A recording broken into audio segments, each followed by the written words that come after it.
Hi, Desert baseball fans. Welcome back to the Epicenter in Rancho, Cucamonga, California, where we have the finale of the 4-game series between your Mavericks and the home team, the Rancho Cucamonga Quakes. Well, the Mavericks hoping to take their second series in as many series this season.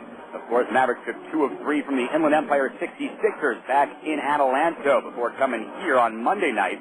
Mavericks winning here on Wally Sevilla's 2-out, full count pitch with runners at second and third to win 7-6 Monday night.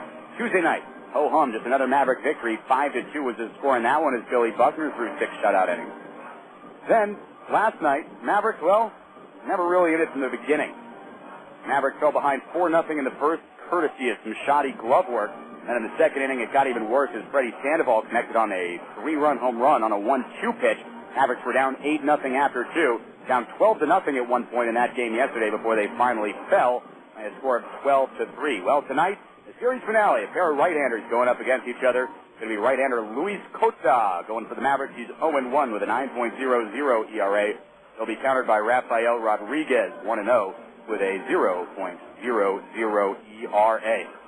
Well, the Mavericks made a roster move courtesy of the Kansas City Royals today. They sent Wally Sevilla up to Double-A Wichita, and he will replace the injured Donnie Murphy, who has a strained hamstring and was placed on the 7-day DL.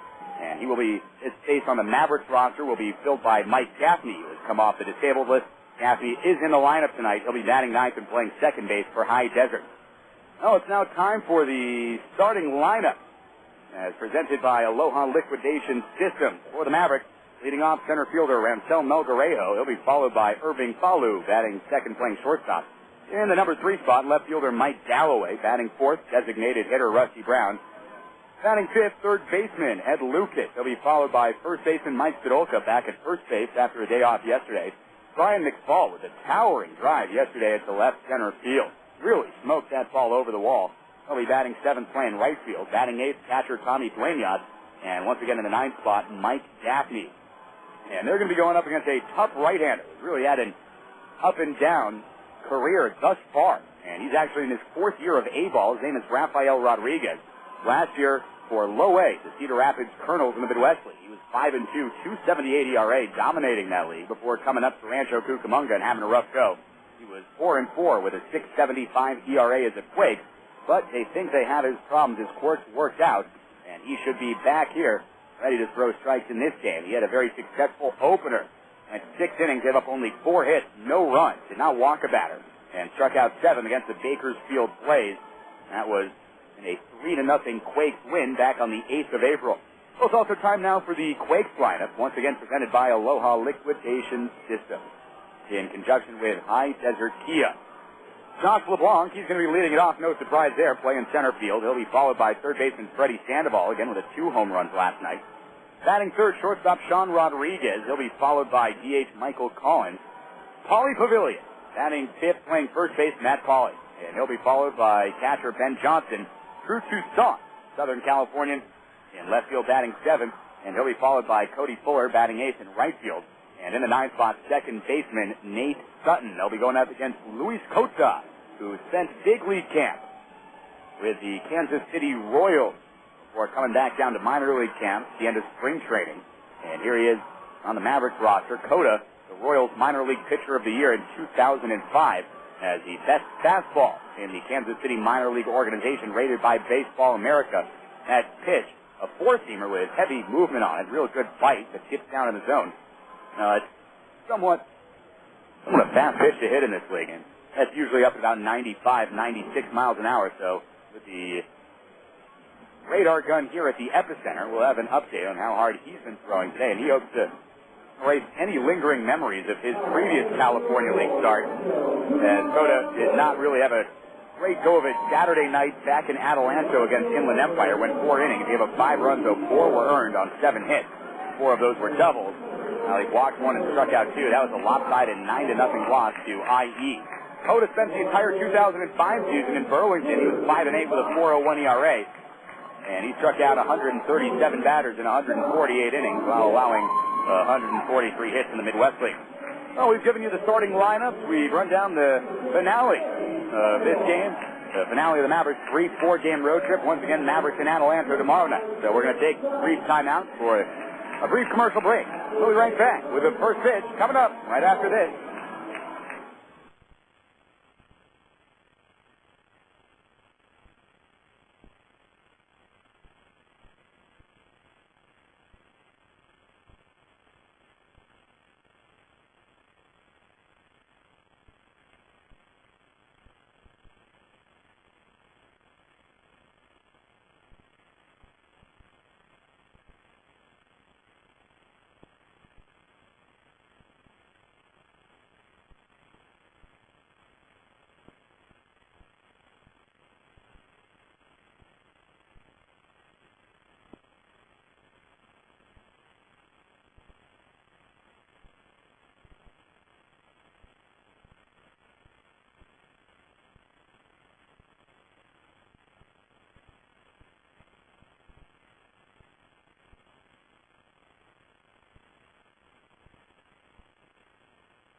And a big thank you to Christy Yee for the performance of tonight's national anthem. We're just about ready for the finale of this four-game series. Once again, Mavericks took the first two games. Those games were Monday and Tuesday before falling yesterday by a 12-3 count to the Quakes.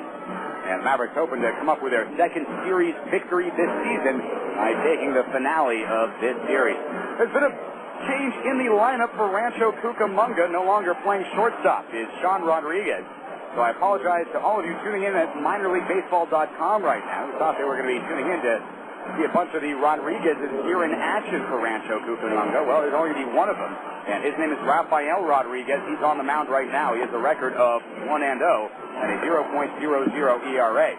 So taking Sean Rodriguez's spot in the lineup will be Devin Day, who will bat third and remain over at shortstop. So Day in for Rodriguez. No Sean in the game today.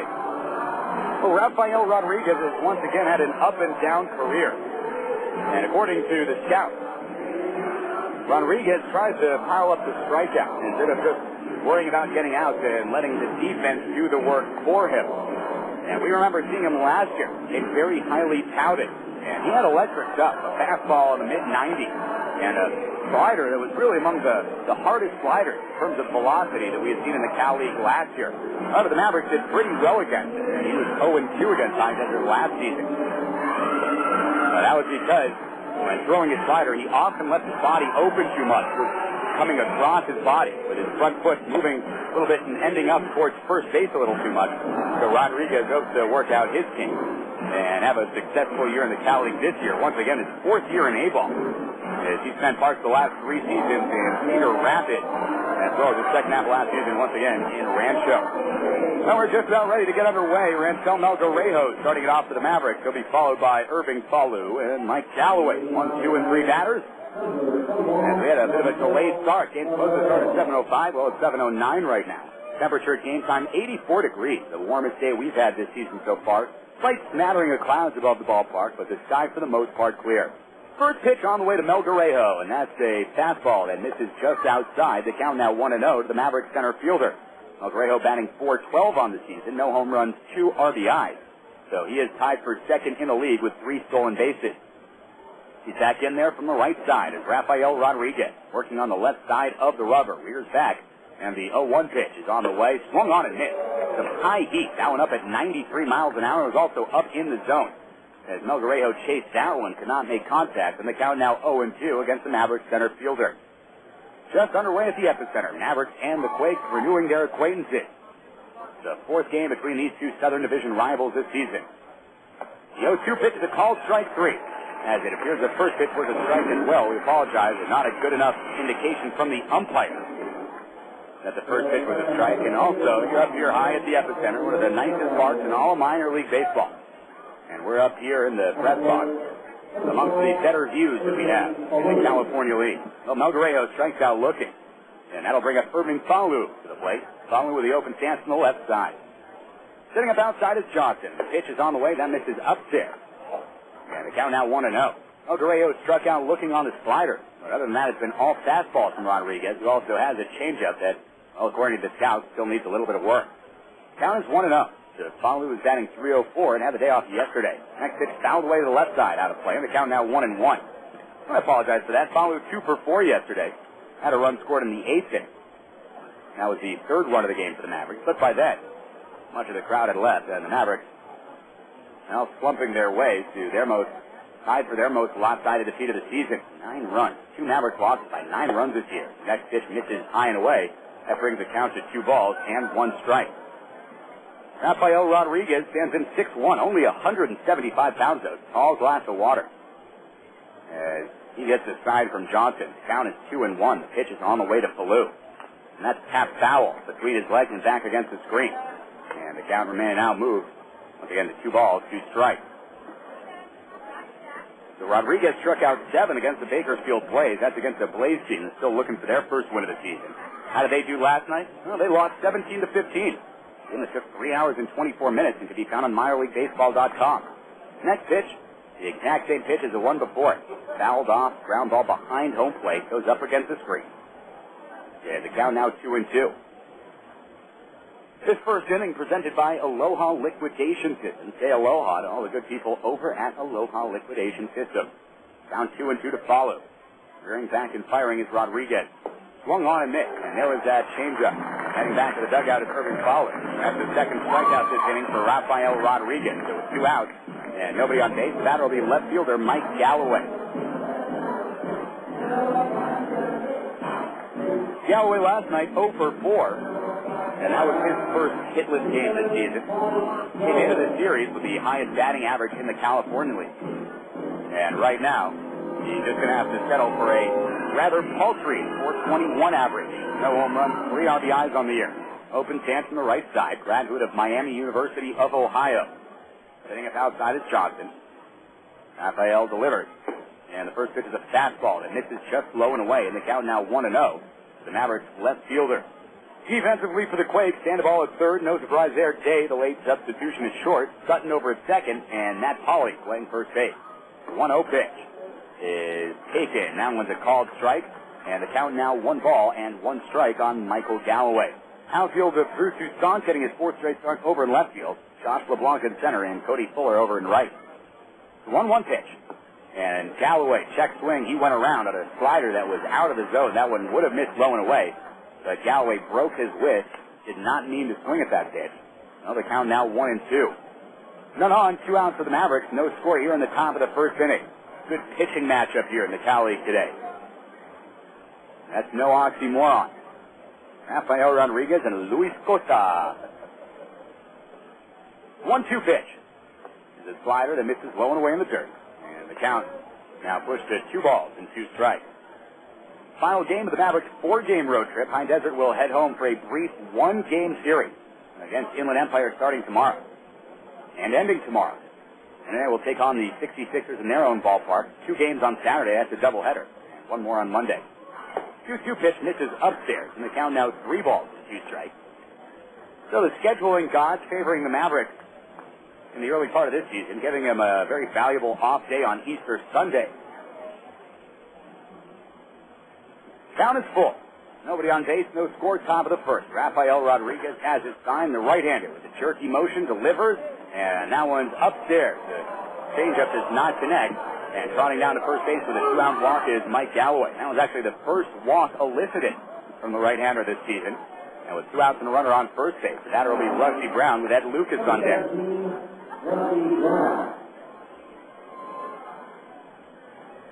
Brown in yesterday's game, 1 for 3 with a run scored and an RBI. And now as a base hit in the 8th inning, once the game was not really in doubt. Mavericks trailing 12-2 at the time. Throw back to first base is not in time as Galloway dives back. Brown out of Florida Atlantic University. Tall right-hander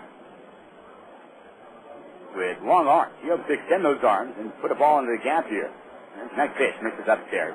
And the count now. So that was a strike. It's hard to see these umpires' calls today. These umpires not really giving a good job of indicating whether the ball is a ball or a strike. That appeared to be a strike, but I didn't see him raise his right hand. Well, the count now 0-1 to Brown. The next pitch tapped foul over the left side. And the count 0-2. Well, I can confirm that that pitch was indeed a strike.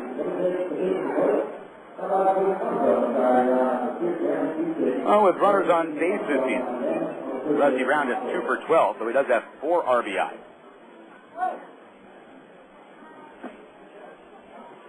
He's now batting .222 on the young season.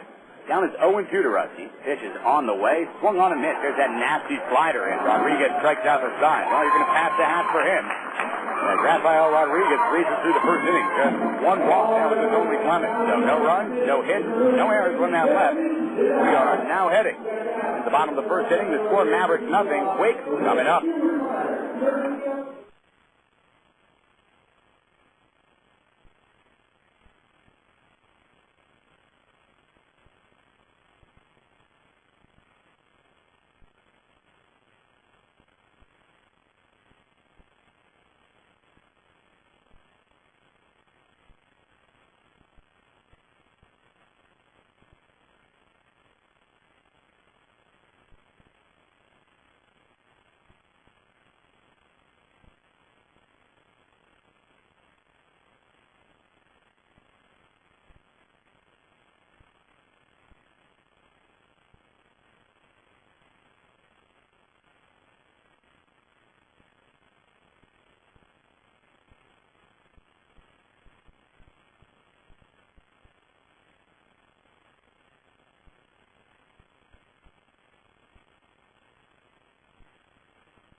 Well, Alan, Ken, Satellite, and Audio would like to sponsor the umpires this year. Wish I could give them their names, but I can't. These umpires, once again, the replacement umpires, they're filled in for the regular minor league umpires who are still on strike.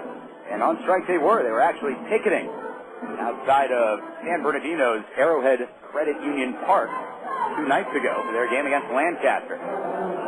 So, Luis Cota on the mound for High Desert, 0-1, a 9.00 ERA on the year. Gave up 4 earned runs in 4 innings in his only start. That was a 9-0 loss against the 66ers back in Adelanto on Saturday night. He's going up against Josh LeBlanc, Freddy Sandoval, and then Devin Day. So, Luis Cota with his first pitch of the game, that is a fastball. That is in there for a strike, and the count now 0-1. That last pitch at 90 miles an hour for Cota. His fastball, once again, ladies and gentlemen, rated as the number 1 fastball in the Kansas City Royals minor league organization. The 1 to LeBlanc misses inside, another 91-mile-an-hour fastball. That one with good movement.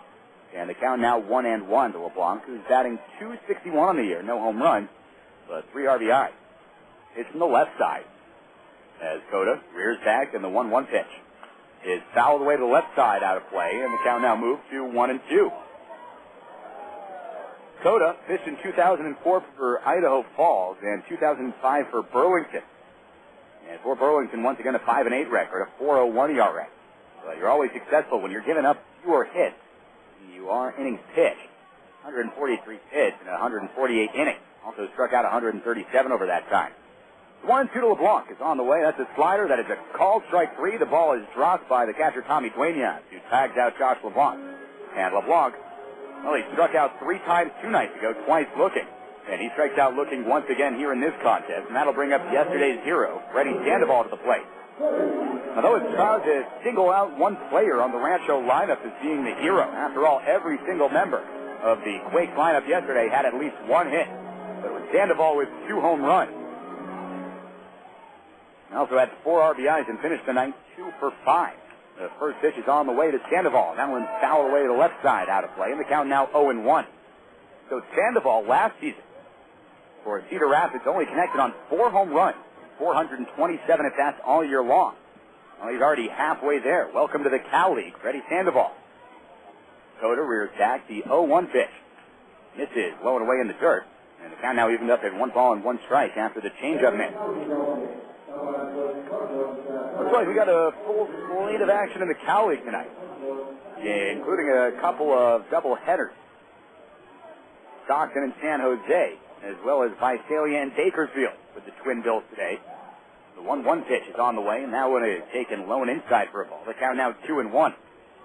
So Coda, his problem on Saturday night was that he was starting a lot of batters out 2-0, and that's no way to pitch in the Cal League, let alone at Mavericks Stadium, really one of the most extreme hitters' parks in all of minor league baseball. The next pitch is side out towards left field. Moving over to his right is Mike Galloway. Looks like he's going to have a play and hauls that one in foul territory just in front of the 330 sign down the left field line. Sandoval retired, and with 2 outs, that'll bring up Devin Day to the plate. Day, once again, a late fill-in as Sean Rodriguez, the shortstop, was scratched. And it looks like Michael Collins is actually stepping to the plate, as Devin Day will be put at the end of the lineup. So Collins now batting third.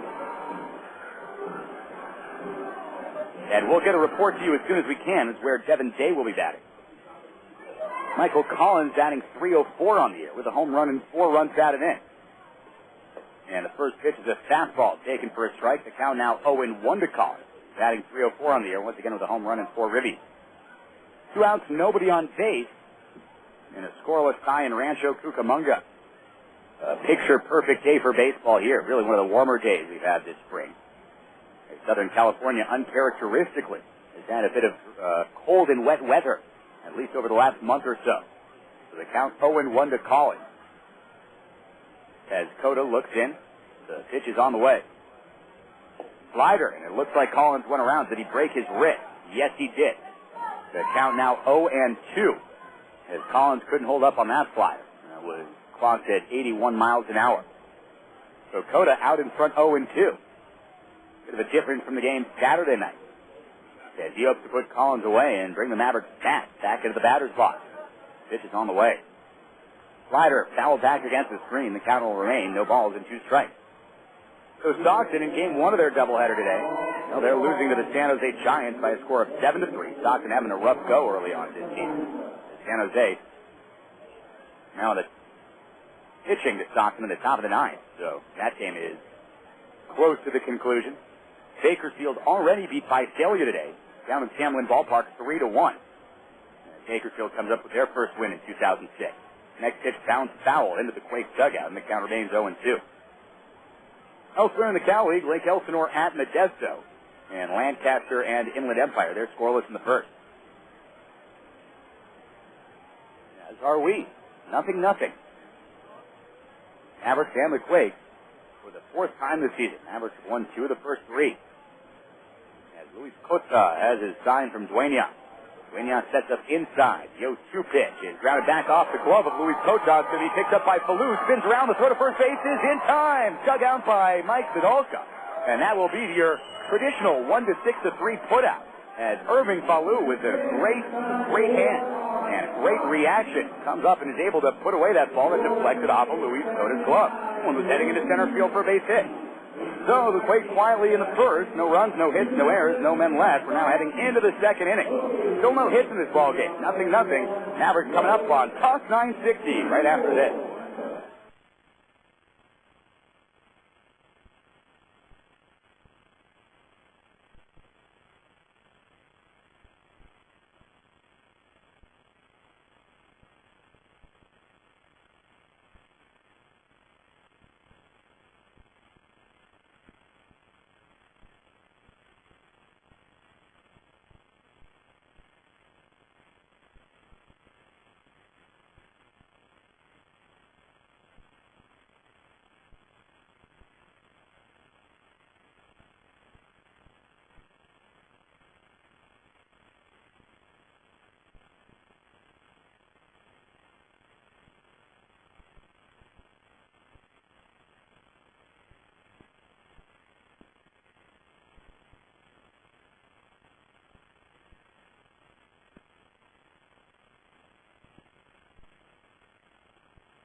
Ed Lucas, Mike Sidolka, and Brian McFall leading it off for the Mavericks here at the top of the second inning. No score. The first pitch skied out towards shallow right field. Going back on the ball is Sutton. Coming in is Fuller. It's going to be Fuller who reaches up and puts it away with one hand. So one pitch is all it takes to retire Ed Lucas. And that'll bring up Mike Sidolka to the plate.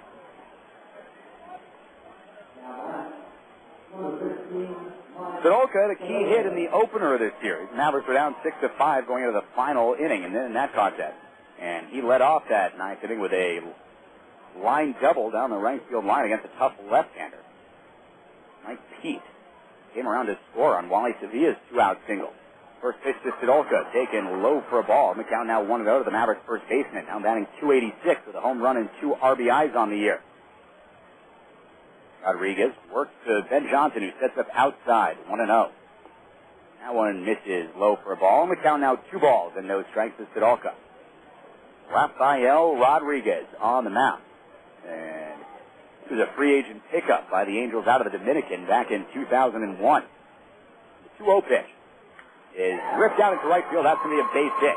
And it sounds like the Mike Sidolka crew is here in full force, as he's going to be playing in front of a lot of family and friends this year. After all, he grew up in nearby Corona. And his family and friends down in the cheering section, the Mavericks cheering section next to the Mavericks dugout. They're happy to see him come up with that base hit. The runner on first base. 1 out, and that's going to bring up Brian McFall to the plate. Brian McFall last night in the 7th inning launched a pitch well over the left center field wall, and that's what the Mavericks on the board. They were down 12-0 at the time. McFall now batting .167 with the aforementioned home run and 4 RBIs on the season. First pitch is a slider, and McFall steps into the bucket, swings and misses on. Count now 0-1 to the Maverick right fielder. Tommy Dueñas standing in on deck with 1 out. Runner over at first. Rodriguez working from the stretch. As well as the left side of the rubber. Pitch. Misses well low and away. And the count now evened up at 1 ball and 1 strike on the Maverick outfielder. Well, the Wichita Wranglers got back to their winning ways. They won their first game of the year, beating the Arkansas Travelers 7-6. Up in Wichita today, Texas League action, and we'll update you on some of your favorite Mavericks players from last year in that game. Next pitch swung on and missed. Good changeup issued by Rodriguez, and the count now 1-2 to McFall as Tommy Dueñas takes a couple of cuts in the on-deck circle. Outfield shaded over towards right field. Center fielder Josh LeBlanc almost towards right center. And a lot of room down the left field line. The next pitch is a slider that just misses outside. Hit high as well, and the count now 2-2 to McFall. Left fielder Drew Toussaint really in the power alley in left center field. So anything that McFall could send down the line, or even just a line drive into straightaway left, would pay dividends for the Mavericks here in this top of the second inning. No score. Runner on first base. The count 2-2. The pitch just misses low. And the count now full to Brian McFall.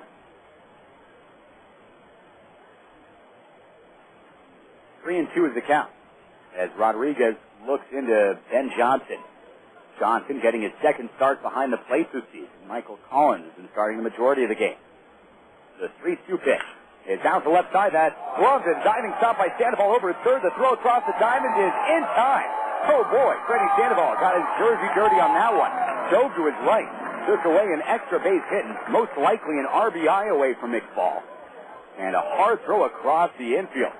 Was able to get McFall, who actually slid foot first into first base. You don't see that too often. Now McFall has had a rough go of it thus far in the Cali, with the exception of his booming home run. And tonight he is just unlucky, as that would have been an extra base hit. He's now back in the dugout, moving over to second base is Mike Sidolka. And Tommy Dueñas now with a runner in scoring position and 2 outs. Helps to come up with the first RBI of this ball game. Rodriguez working from the stretch is set.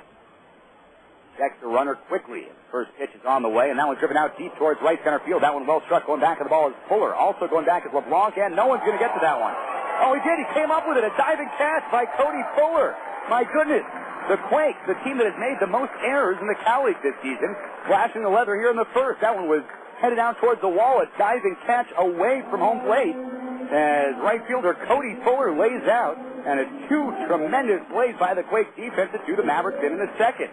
For High Desert, no runs, a hit, no errors. 1 man left. We're now heading into the bottom of the second inning. No score in this one. Luis Costa on the Mavericks glove going back in the field. We'll be right back on Talk 960 after this commercial break.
Solid defense by the Quakes. Oh, you know what? I'm gonna go out on a limb and say that was just absolutely excellent defense from Rancho Cucamonga in the top of the second inning. Third baseman Freddy Sandoval diving to his right, taking a grounder down the line by Brian McFall.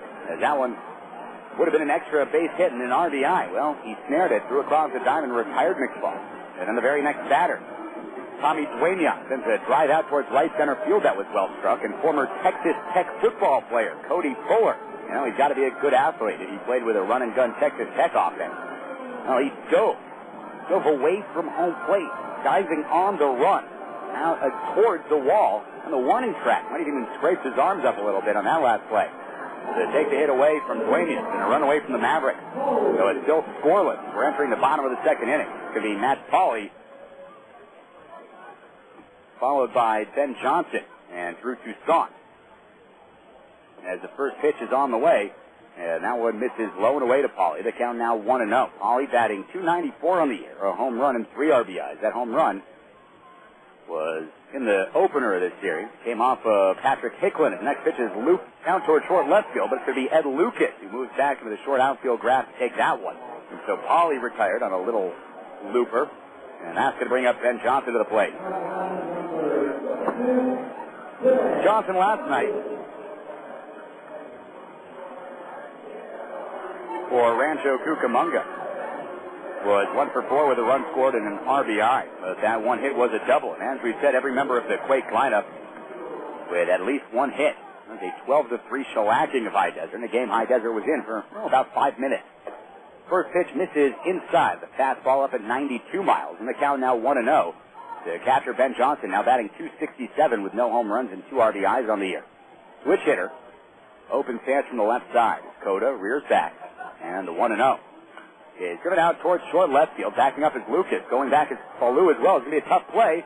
Sliding, and nobody's going to get there. Mike Galloway switched feet first. Just into no man's land in short left field. Down the line. Kind of the Bermuda Triangle of the baseball diamond. Falu, Lucas going back on the ball. Galloway coming in. He was playing deep. Well, none of them could come up with it. It's actually a good play by Galloway to recover. He slid feet first. Was able to stand up and definitely threw the ball back into second base to make sure that Johnson wasn't thinking about going to second. Drew Toussaint now the batter, the Compton Centennial High School graduate, stands in from the right side, batting .263, no home runs, no RBIs on the year. First pitch from Coda is driven out towards right field. Looks like a can of corn. McFall went back at first, now comes in, is able to make the play running back towards the infield. So one pitch is all it takes to retire Drew Toussaint. And now with 2 outs, and a runner on first base. The batter will be Cody Fuller. You always want to see the outfielders take their first step back when a fly ball is launched into the outfield. McFall, it appeared he might have had a little bit of trouble judging that one. Really went far back when he saw it when it was first hit. Was able to recover and made the catch running in. So 2 down, batter Cody Fuller came up with a tremendous defensive play back in the second inning, top of the second. Well, he's now batting .400 with no home runs and 2 RBIs this year. 4 for 10. 3 of those 4 hits were 2 nights ago. Mavericks find a 2 victory. First pitch is a slider, check swing on the appeal. No swing, says the first base umpire. And I tend to agree with him. It appeared that Cody Fuller did not break his red. So the count now 1-0. As the slider was not able to connect with the strike zone. Johnson on first base. And 3 stolen bases total between 2 levels last year. He's a catcher, not the best wheel. 1-0 pitch is fouled away to the right side. That one will clang off of the top row of seats. The grating above the top row of seats out here at the epicenter and bounce back towards where most of the fans are seated here. A lot of empty seats that you don't actually see in Rancho Cucamonga right now. Of course, it is early in the season. But Rancho Cucamonga playing in front of near sellout crowds since they joined the Cal League back in '93. Go back to first base and diving back in time is Ben Johnson. The count is 1-1 to Cody Fuller, who stands in from the right side. Fuller out of Bulverde, Texas, 6 feet, 190 pounds. Won back in 1982. Count is 1-1. And the pitch is on the way. And that one, it looks like it might have grazed part of his jersey. It did. As that one scraped his elbow, actually, and went into the glove of Tommy Dueñas. And now Dueñas having a word with a home plate umpire. He says, I don't think that one hit him. As Cody Fuller, as soon as the pitch went by, looked towards the umpire.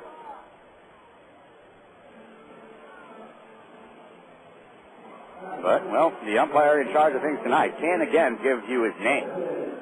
As we're not allowed to out the replacement umpire. And I got to tip my cap to them. I got to say that they've been doing somewhat of a better job than I had expected them to be doing. Again, these are local guys that really do, maybe not even Division I college ball. As the first pitch is taken for a strike by Devin Day, the count is brought to 0-1. So Day is in the 8th spot in the lineup. We were not given that update. As the Quakes changed their roster about 2 minutes before game time, taking Sean Rodriguez out of the lineup. So Day batting 8th, still looking for his first hit of the year. The 0-1 pitch, the slider, that one taken for a strike. 79-mile-an-hour Coda slider, and the count now 0-2. Runners at first and second base, 2 outs. No score here in the bottom of the second inning in Rancho Cucamonga. As Luis Cota hopes to retire Devin Day and bring the Mavericks bats back to work. Dueñas hits up outside. Pitch is a little looper into short left center field. Could be trouble moving over. Rafael Melgarejo, he dives. It's off his glove. 1 run coming around. Also coming around is Cody Fuller. The throw home will not be in time. That's a 2 RBI single from Devin Day on an 0-2 pitch. And the Quakes now lead this game 2-0.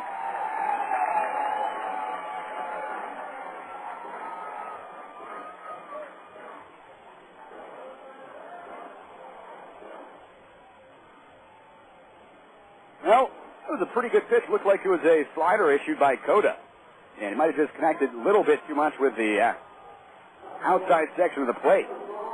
Day did not make great contact with that ball. There's a little Texas League blooper in his short right center.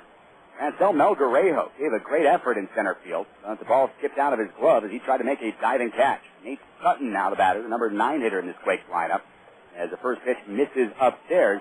And the count now 1-0 to the Rancho Cucamonga second baseman.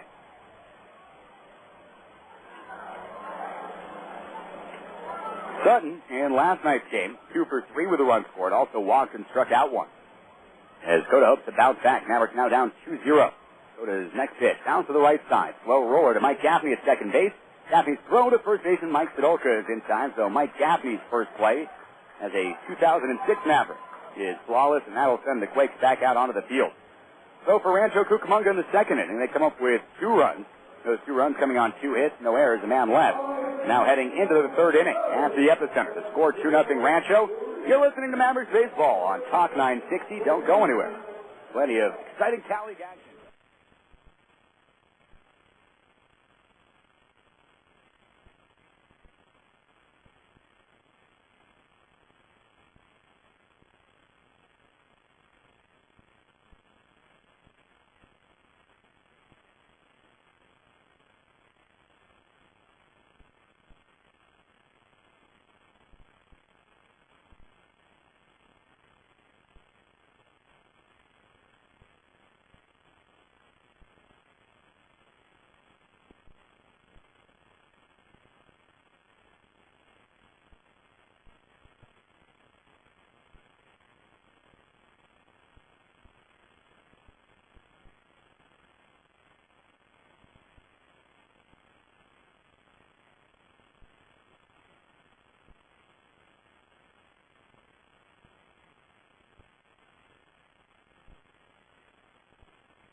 Well, last night at the Epicenter was the Green Machine, or the Green Monster. Well, whatever you want to call him, right-hander Nick Green was the beneficiary of all the offense. He didn't waste it.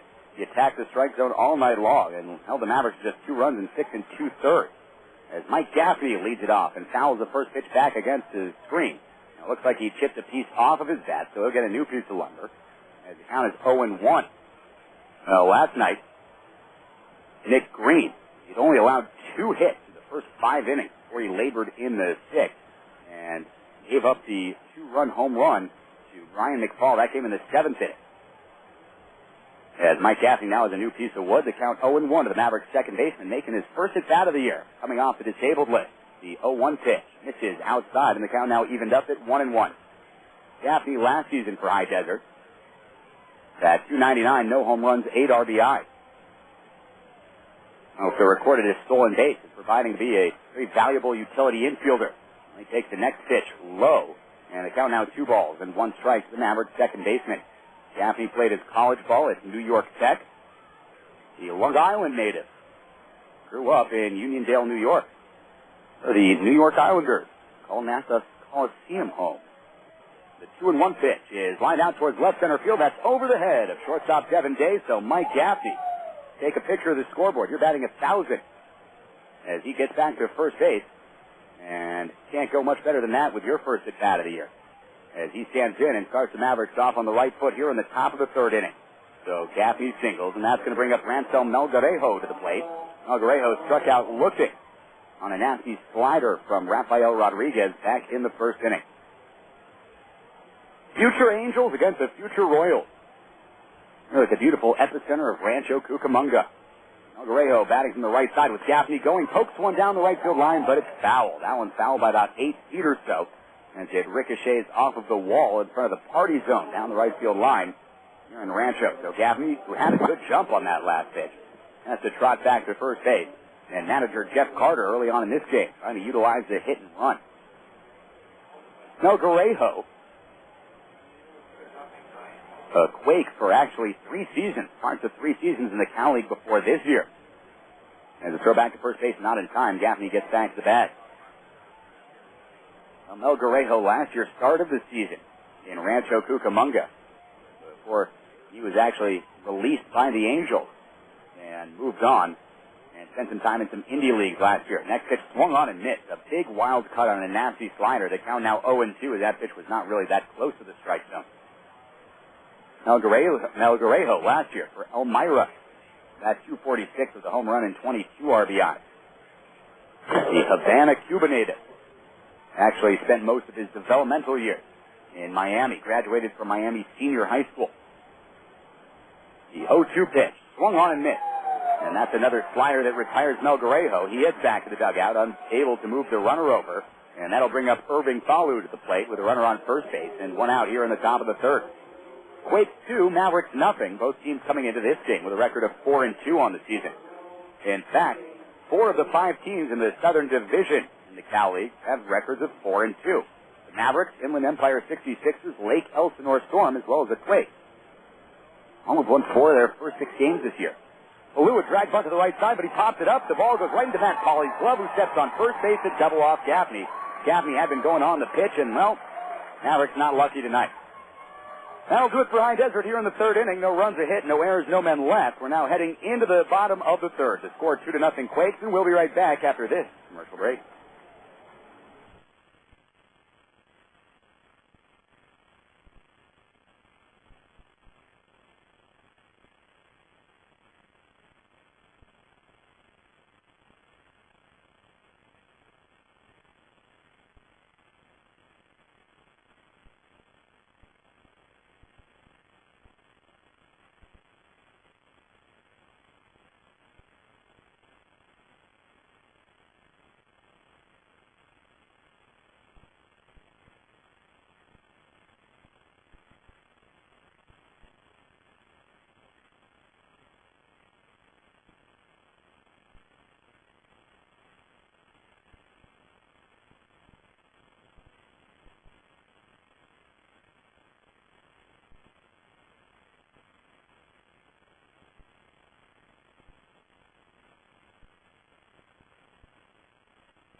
Luis Alan Cota, native of Hermosillo, Mexico. Now spends his off-season home in Tucson, Arizona. That's where he graduated from high school and also attended JUCO.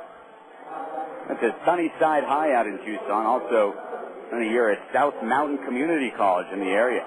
And was actually really the best community college pitcher in the country that year. Went 12-1 with a 0.98 ERA with 115 strikeouts.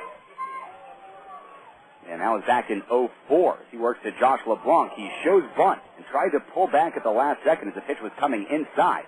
Well, he pulled back, but the ball still hit the bat. And had it not hit the bat, that one might have gotten a piece of his arm. So the count now 0-1 to LeBlanc as Tommy Duenas goes out and has a word with starter Luis Cota.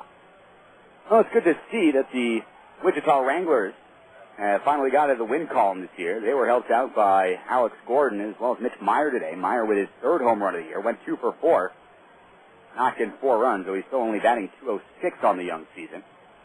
As the next pitch down to the right side. That one will be scooped up by the second baseman, Mike Gaffney, who throws out Josh LeBlanc at first base. So 1 down now. And that's going to bring up Tijuana native Freddy Sandoval to the plate. So 1 Mexican native against another. Alex Gordon also 3 for 3 with a pair of runs scored in that game. And Gordon had 2 stolen bases for the Wranglers. As he now has 5 on the season. Cota works to Sandoval. The first pitch is on the way. Swung on and missed. A good-looking 81-mile-an-hour changeup from Cota. And the count now 0-1 to the Quakes' third baseman. Chris Lebansky getting the rare start of top the Wichita order. That leadoff today, but went 0 for 4. Lebansky, the traditional slow starter. As the next pitch misses low, down 1-1. Well, Lebansky still only batting .125 on the season. Kila Ka'aihui, his first start of the year, after coming off the DL because of a knee problem. Well, he was 0 for 3 with a pair of strikeouts in that game. The 1-1 pitch is lined out towards left right center field, and that's going to be over the head of Mike Gaffney. That one hit off the end of the bat by Sandoval. Tried to pull the outside pitch, but he has enough muscle that he was able to lift it over the second baseman. And so with a runner on first base and 1 out, the batter will be Michael Collins, who grounded into the 1-6-3 putout at first base.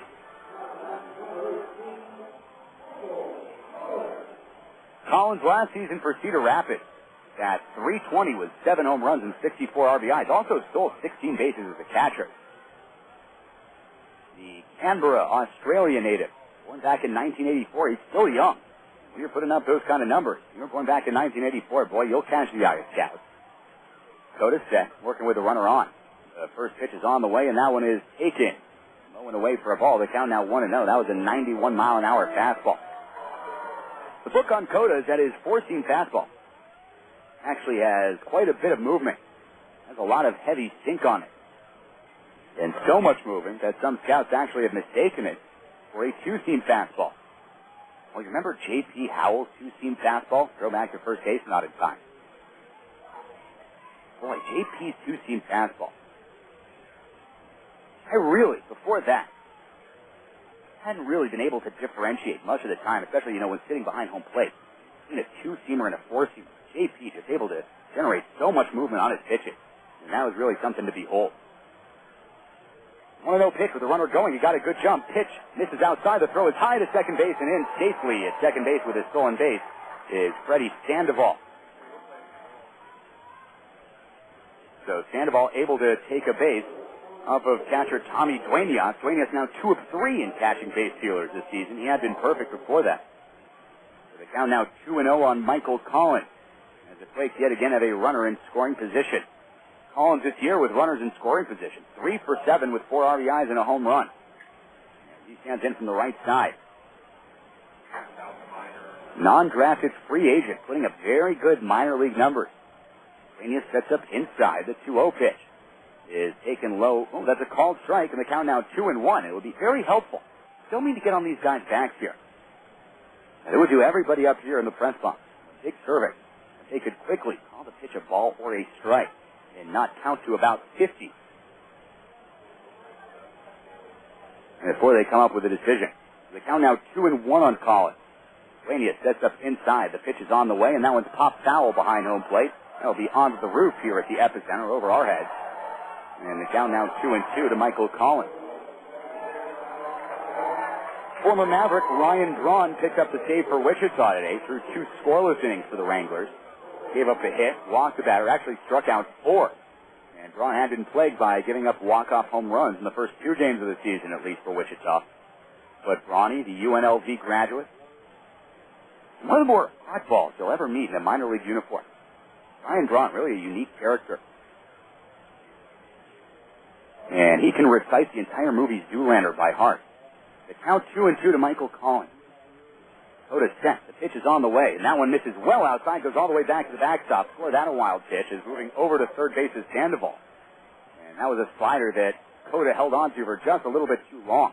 And brought his right arm a little bit too far across his body as a result. Well, if there was a left-handed batter in the batter's box, he'd be on his way to first right now. The runner on third base, 1 out. Mavericks infield now in. And the count is full on Michael Collins, who came into this game batting .304. But is 0 for 1 so far. 2-0 Rancho, bottom of the third inning. Early on in this contest at the Epicenter, one of their fun thirsty Thursday nights at the ballpark. All last year's on sale for $1. 3-2 pitch, foul to the right side and out of play. That was a slider by Coda up at 78 miles an hour. And so heading back to third base is going to be Freddy Sandoval. Want to remind you, Mavericks fans, that the next extended Mavericks homestand is going to take place this coming Tuesday. That'll be the 18th of April until that Sunday, the 24th. It'll feature 3 games against the San Jose Giants and then 4 games against the Lancaster Jethawks.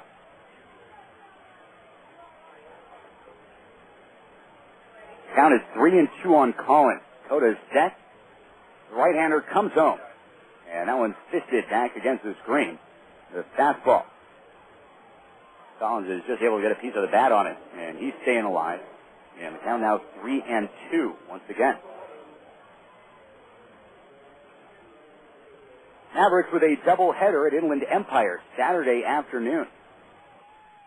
And one of those games is the makeup of the game that was originally supposed to be Inland Empire's home opener, but was canceled due to unplayable field conditions. Who needs a tarp anyway? The count is 3-2. Setting up outside is Duenas. Coda has the sign and delivers. And that pitch hit Collins in the back. That was a changeup, 78 miles an hour, and that one just got out of Coda's hand. And trotting on down to first base, and you can tip your cap to Michael Collins, a solid at bat by the designated hitter.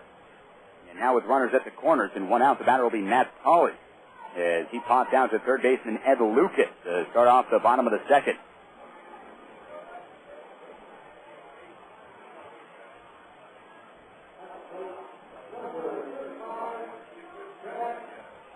Polly, a member of the 2005 Quakes. And that 257 here at the Epicenter did come up with 12 home runs and 77 RBIs. But those numbers not enough to get him a plane ticket to Little Rock, Arkansas. Runners on the corners, 1 out, 2-0 Quakes. Bottom of the third inning is Coda delivers. Pitch fouled back against the screen, and the count now 0-1. Mavericks infield is at double play depth, with the first baseman Sidolko holding on the runner Michael Collins over at first.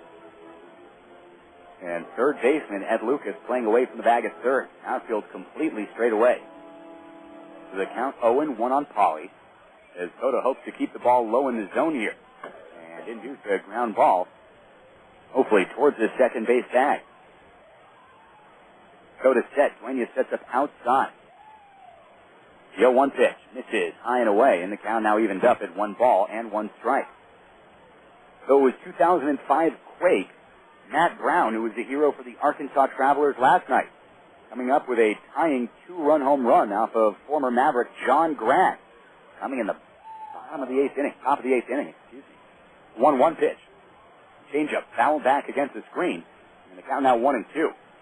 So Coda, who has his fastball rated as the best in the Kansas City organization, it's rated by Baseball America.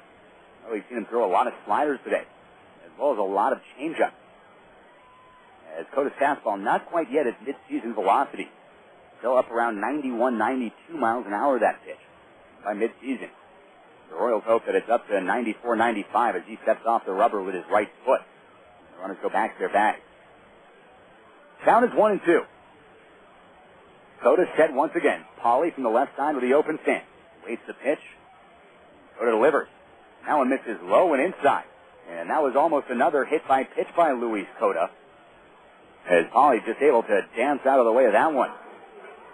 And that's going to bring Duenas out to the mound to have a word with his young hurler. So I'll use this time to update some major league scores for you. Well, I can tell you that the Mavericks parent club, the Kansas City Royals, dropped another one in New York today, losing all three to the Yankees. Held today by a score of 9-3 was Randy Johnson over Jenny Bautista in that game. Tony Graffinino knocked his first out of the park for KC, while Sheffield, Giambi, and Damon went deep for the Bronx Bombers. Coda fakes a third, looks at first, doesn't work. And that'll draw out some of the Boo Birds here at Rancho Cucamonga, perhaps aided by the dollar beers that they're imbibing in. Once again, Thirsty Thursday. You can enjoy Thirsty Thursdays at Maverick Stadium all season long. 2-2 pitch swung on and missed, and that was a changeup that was actually tipped into the glove of Tommy Duenas. Paulie chases a ball outside of the strike zone to strike out, and he does the pitcher a favor as Ben Johnson now steps up to the plate. Well, the Quakes all series long have been doing their damage with 2 outs, and we'll see that trend continue. And coming into this game, the Quakes with runners in scoring position in 2 outs, they were batting .313. With 6 hits and 16 at bats. Well, it's now 7 for 70. After Devin Day's 2 RBI, 2-out single last inning. First pitch, another changeup, swung on and missed by Ben Johnson. And the count now 0-1 to the Rancho Cucamonga backstop. Johnson 1 for 1, singled with an out in the second inning, and came around to score on that Devin Day single. So the count now 0-1. Runners hit the corners. 2 outs for the Quakes. They're up 2-0 in the bottom of the third. Coda's set. And the 0-1 pitch.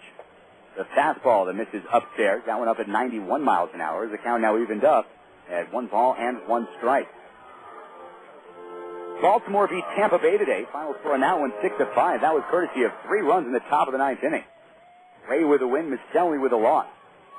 Mora homered for Baltimore. Ty Wigginton, Tomas Perez, Joey Gomes go deep for Tampa Bay. Also former Maverick Travis Lee with his 4th of the year. The 1-1 pitch just misses outside. As the count now 2 balls and 1 strike is the changeup. Unable to find the zone. Travis Lee for the Mavericks. Back in that magical 97 team. A .467 on base percentage. Of course, that was back when they were affiliated with the Diamondbacks. And the Diamondbacks did not have an A-ball team to put any double-A players down in the California League. The 2-1 pitch swung on and missed. That was a 92-mile-an-hour fastball with heavy sink. And the count now evened up at 2-2. So needless to say, that Mavericks 97 club featuring mostly double-A players. Well, they won the California League Championship. One of 3 Mavericks titles in the Cal League. 91, 93, and 97. Of course, that magical 1991 season, managed by Bruce Bochy. As the Mavericks set a California League record for attendance and helped prop up ballparks. New ballparks in Rancho Cucamonga, San Bernardino, Lancaster, and Lake Elsinore. Count is 2-2 to Johnson. The pitch is on the way. Swung on and missed. The ball gets away from the catcher, Duenas, though. And he's going to tag out Ben Johnson before he can head down to first base. So Coda works out of the jam and strikes out 2 in the 3rd inning. And for the Quakes in the 3rd, no runs, a hit, no errors. 2 men left. We're now heading into the 4th to score 2-0 Rancho. We'll be right back after this commercial break.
Well, Victor Valley native Jason Fargett picked up his first win in the majors in 2006. He out-dueled Juan Brazelton of the San Diego Padres as the Florida Marlins beat San Diego by a 9-2 count today.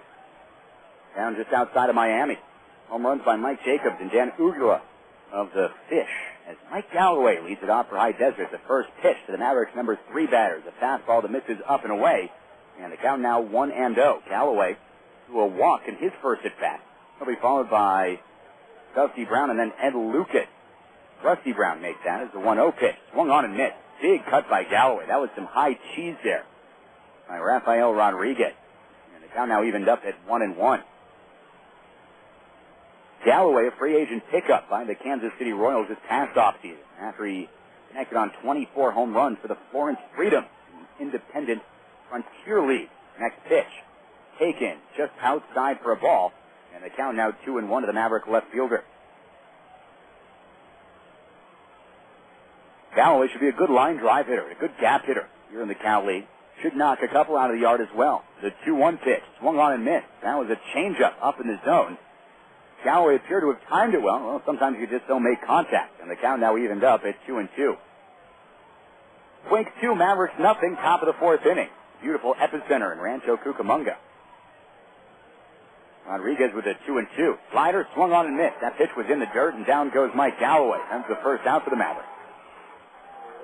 And the 5th strikeout from Rafael Rodriguez, who is still yet to give up a run in the Cal League this year through 6 shutout innings against Bakersfield last weekend. He's followed that up with 3 1/3 innings of shutout ball so far here tonight. He's only given up 6 hits so far this season. Rodriguez has his stuff working for him tonight as Rusty Brown steps up. First pitch to Rusty is taken low for a ball. It's a curveball that missed. And the count now 1-0 to the Mavericks designated hitter. Brown struck out swinging back in the first inning.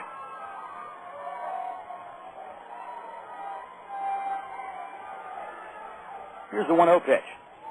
And that one dripped out the diving glove of Sandoval into short left field for a base hit. So Brown gets out in front of that one, extends his long arm, and deposits it into left field for a base hit. Again, Sandoval, well, he likes to get his jersey dirty. With a good effort diving to his left, but it glances off of his glove. And Brown comes up with the 3rd Mavericks hit of the day. So he stands in at first with Ed Lucas coming up to the plate.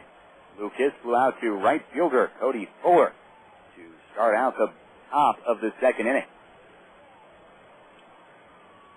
Right-handed batter Edward Lucas out of Dartmouth College in Hanover, New Hampshire, in case you haven't heard of it.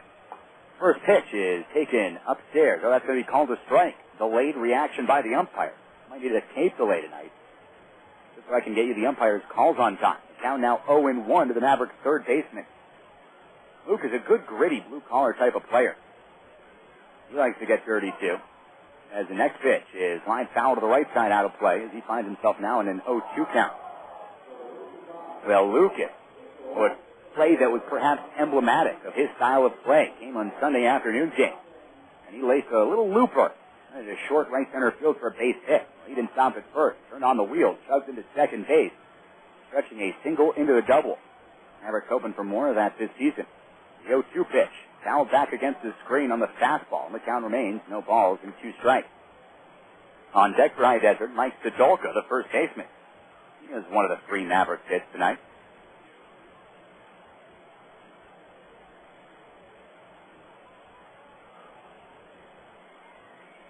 Setting up inside, Ben Johnson. And the 0-2 pitch is driven out towards right field. Going back on the ball is Cody Fuller. Now it's to come in. Makes a one-handed basket catch as it appears he mistimed that ball. But he's able to recover and make the out. As Cody Fuller is very busy out there in right field tonight. Of course, Lucas has flown out there twice tonight. And he made that terrific sprawling play to end the 2nd inning. It kept Mike Stadolka on the base pass, prohibited him from crossing the plate. Mavericks, really the beneficiaries of some unbelievable Quakes defense earlier on in this game. So Mike Stadolka, the batter, with 2 outs and a runner on first. The first pitch is on the way with the runner holding. A big uppercut. Stadolka comes up empty. And the count now 0-1 to the Mavericks' first baseman. Rusty Brown, only 1 stolen base last season. So we doubt he's going to be sent in this situation. The count 0-1 to Stodolka. The pitch is on the way, and that one's chopped to the right side, right into the glove of Matt Paul. He steps on first base, and that'll do it for High Desert here in the fourth inning. No runs, a hit, no errors, a man left. We're now heading into the bottom of the fourth to score 2-0 Rancho. Don't go anywhere. We'll be right back after this commercial break.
Maverick fans want to remind you that Thursdays all season long in Adelanto will be Thirsty Thursdays, provided by Mr. V's Sports Bar and Grill. Go check out Mr. V's, located on Hesperia Road, right by the corner of Fair Valley. Thirsty Thursdays, all sodas. Not all sodas, all beers, all draft beers. 12-ounce draft beers on sale for just $1. Almost makes me disappointed that I'm up here in the press box and not down there in the stands. Looks like a fun crowd here tonight on Thirsty Thursdays in Rancho. First pitch from Coda to Drew Toussaint, taken low for a ball, and the count now 1-0 to the Rancho left fielder. Toussaint followed by Fuller and Day this inning for the Quakes. The 1-0 pitch, fouled back against the screen, and the count now evened up at 1-1. World champion Chicago White Sox won again today. They beat the Detroit Tigers at Comerica Park 13-9. John Garland beat Justin Verlander, one of the top minor league pitchers in 2005.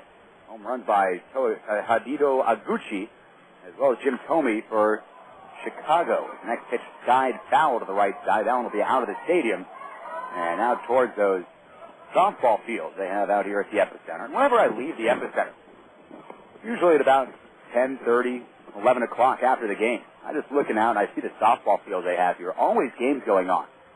And I'm always jealous. I want to be taking part in some of those. Really a tremendous facility they have down here at Rancho Cucamonga.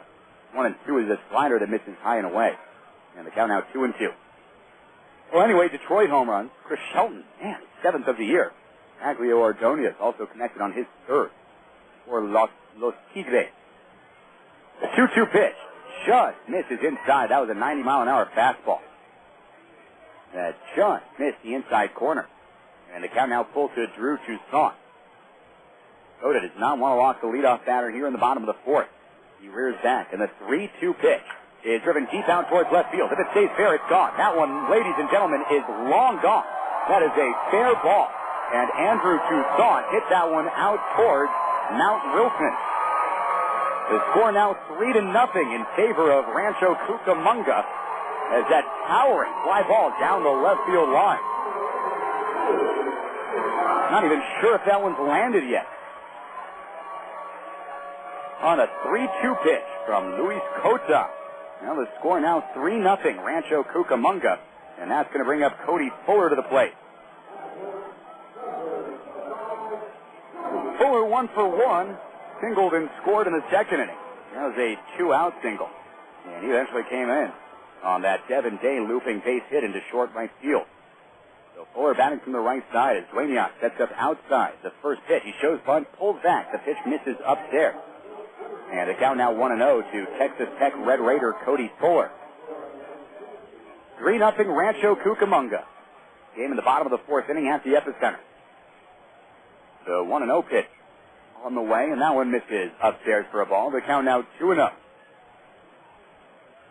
Drew Toussaint, Centennial High School in Compton, California. Not the same Centennial High School that Mike Sidolka went to. That one's out in Corona.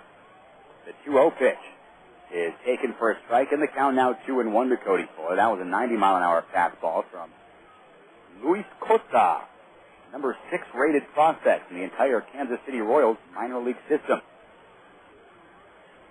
Count is 2-1 as Cota delivers. Check swing, and he went around. The count now 2-2. That pitch falling in the strike zone anyway. And Fuller now down to his final strike with nobody out here in the bottom of the fifth inning. Nobody on base for the Quakes as Cota has his sign from Tommy Dueña. The right-hander delivers. And the fastball just misses off the corner. And once again, we have a full count. 3-2 to Cody Fuller. Hopefully we'll have a different outcome from the previous full count. That was when Drew Toussaint just launched that pitch all over the left field wall. 3-2. Swung on and tipped off of the glove of Tommy Dueña. Off the mask, I should say. Back against the screen, and we'll do it once again. So Luis Cota, his brother Jesus, the first baseman, plays in the Arizona Diamondbacks organization. He's actually 1 for 4 with a home run in the Tennessee Smokies opener in the Southern League last week. The 3-2 pitch. Misses upstairs. That's ball 4. And Cota issues a walk. That's the first walk issued by Cota.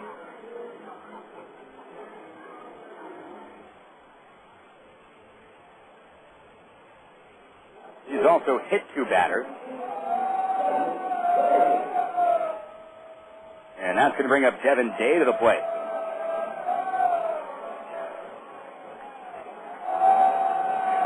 Day 1 for 1 with 2 RBIs in this game. He bats from the right side. Pickoff throw to the right side, not in time as Cody Fuller dives back. So Day standing in from the right side came up with his first hit of the season. Back in the second inning of this contest.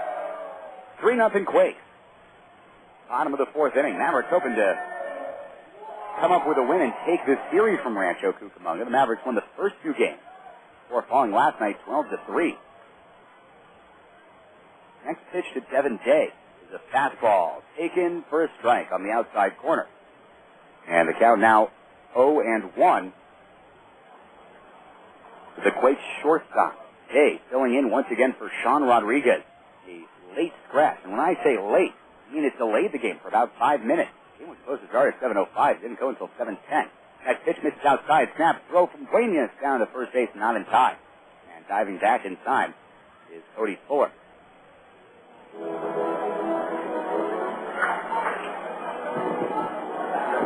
The count is 0-2. Again, it's going to be a long night from the home plate umpire, as it is very difficult, and I apologize, ladies and gentlemen, it's very difficult to read whether he's calling balls or strikes. I don't mean to harp on that, but it will be an issue through this game. The count 0-2 on Day. Pitch out, and Fuller wasn't going. Took a big lead, but got back to the back. So the count now 1 ball and 2 strikes on Devin Day. Day out of Gilbert, Arizona. And he batted .284 last season for the Rancho Cucamonga Quakes. Throw back to first base is close, but just getting back in time was Cody Fuller. And that was one of the closer kickoff attempts you will see in a baseball game. Now it's 1-2. Cota has had 2 strikes on each of the first 3 batters in this inning, and he has yet to retire any of them. Still nobody out with a runner on first. The 1-2 pitch. Runner does not go. Slider fouled away to the right side. Good movement on that last offering. 77 miles an hour. And the count remains with a ball and 2 strikes on the Rancho shortstop. Tough to be a shortstop, though, in the Angels organization. Boy, is there room in front of you. Some good talent up in the upper levels of the minor league system for the Los Angeles Angels of Anaheim. We'll talk about those guys. Runner going. 1-2 pitch. Misses low and away, and the ball is dropped by Tommy Dueña. Safe at second base is Cody Fuller with a stolen base.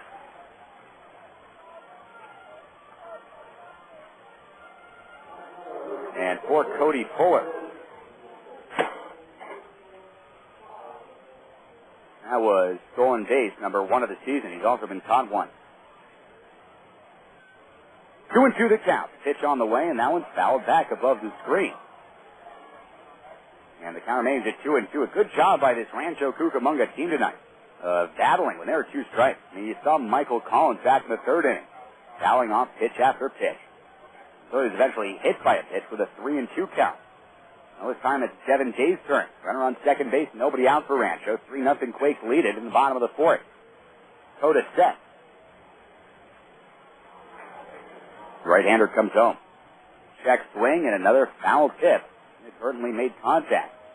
And the count remains at 2-2. Behind a strong outing from Kyle Loesch tonight, Minnesota beat Oakland 8-2 at the Metrodome. Joe Blanton with the loss for Oakland. Home runs from Minnesota by Torrey Hunter and Michael Dyer. 2-2 the count today. Wayne sets up outside. The pitch misses low and away in the dirt. And for the 3rd straight batter, the count is 3-2 as Coda really laboring here in the bottom of the 4th inning. Still nobody out. Maverick outfield shaded over towards right field. The count is 3-2. Coda checks the runner. Comes home. And the pitch is a fastball that misses low. That one in the dirt. Jay draws the walk. That's his 2nd walk this inning by Coda. And with runners at 1st and 2nd and nobody out, the batter will be Nate Sutton. But we're going to have a word with pitching coach Steve Rancho as he trots out to the mound right now to have a word with his laboring right-hander. Rancho, the newest Mavericks pitching coach, replacing Andy Hawkins, who moved up to AAA Oklahoma. Now AAA in the Texas Rangers organization. Best of luck. We all wish to Andy Hawkins. Andy Hawkins really a class act. And always brought his daughter Maggie around with him, too. She was around for much of the summer last year. Maggie, who I would assume is about 13 years old. If she played in the Cal League, I wouldn't be surprised if she bat 260. Well, Steve Rancho appeared in 451 big league games with the Expos, Cubs, White Sox, Athletics, Red Sox, Angels, as well as the Royals, and compiled a .399 ERA and a record of 134 and 146 in the major league.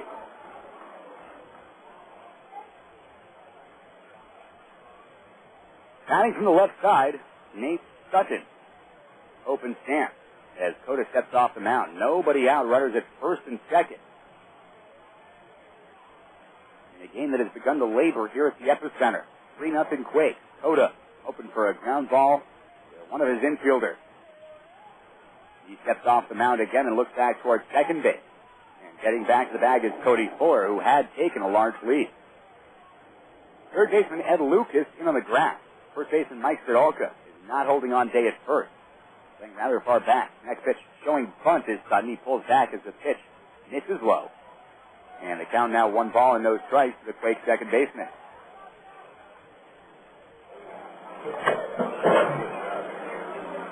And now Coda steps off the mound as he's having a hard time getting his footing here at the epicenter pitcher's mound. 1-0. Coda set. Checks the runner at second base and comes home. Again showing by the Sutton. Again he pulls back. The pitch misses outside. And the count now 2-0. That was an 89-mile-an-hour fastball from Coda. Get an update on some Cal League scores for you in just a moment. Both teams with 3 hits today. That's the Quakes with 3 runs. The Mavericks with 0. Quakes also have drawn a couple walks. They've been hit by 2 pitches. Next pitch swung on and missed. Sutton took a big cut, came up empty. And the count now 2-1 to the Rancho Cucamonga second baseman. Sutton spent all last year in Cedar Rapids at .242 with a home run and 25 RBIs, though he did steal 15 bases. A native of Santa Cruz, California. The 2-1 pitch. Taken low and inside. And the count now 3 balls and 1 strike as Luis Cota on the verge of walking the bases loaded.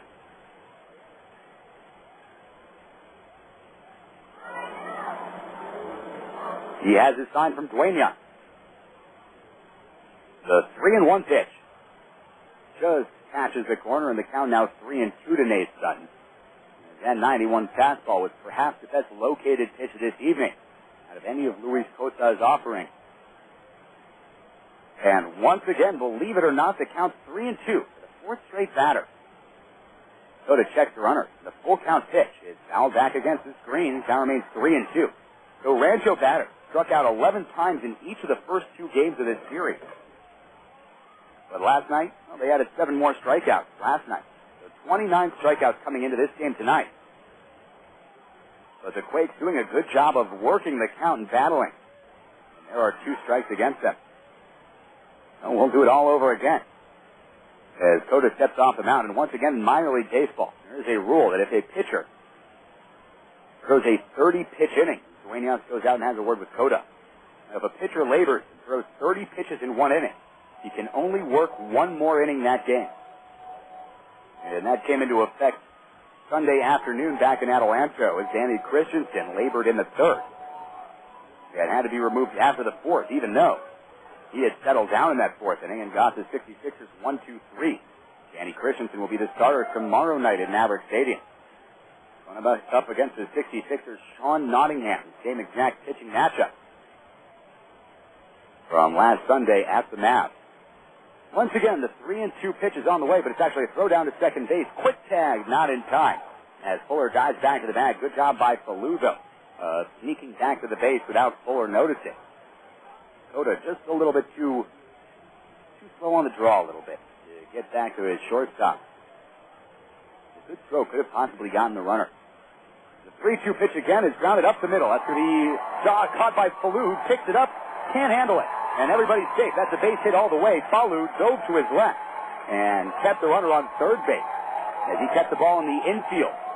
As Falu, an excellent job of just laying it out and keeping the score as it is. Well, he dropped the ball once he came up. No error. But had no play as the streaking Nate Sutton able to stand in at first with his first base hit of the game. So the base is now loaded for the Quakes with nobody out. And that's going to bring up Josh LeBlanc to the plate. 3-0 Quakes, but it could get a whole lot worse in just a blink of an eye. Bases loaded, nobody out for Rancho. Here in the bottom of the 4th inning, 1 run already in. That was a Drew Toussaint home run. Cota is set. And the first pitch on the way to LeBlanc is a broken bat ground ball. Foul to the right side. LeBlanc got a little bit too trigger happy there, as that pitch appeared to be low and inside.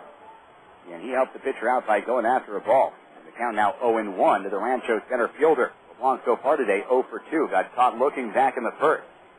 And bounced out to second baseman Mike Gaffney in the 3rd inning. Well, in Game 2 of the Stockton San Jose doubleheader, San Jose leading 2-1.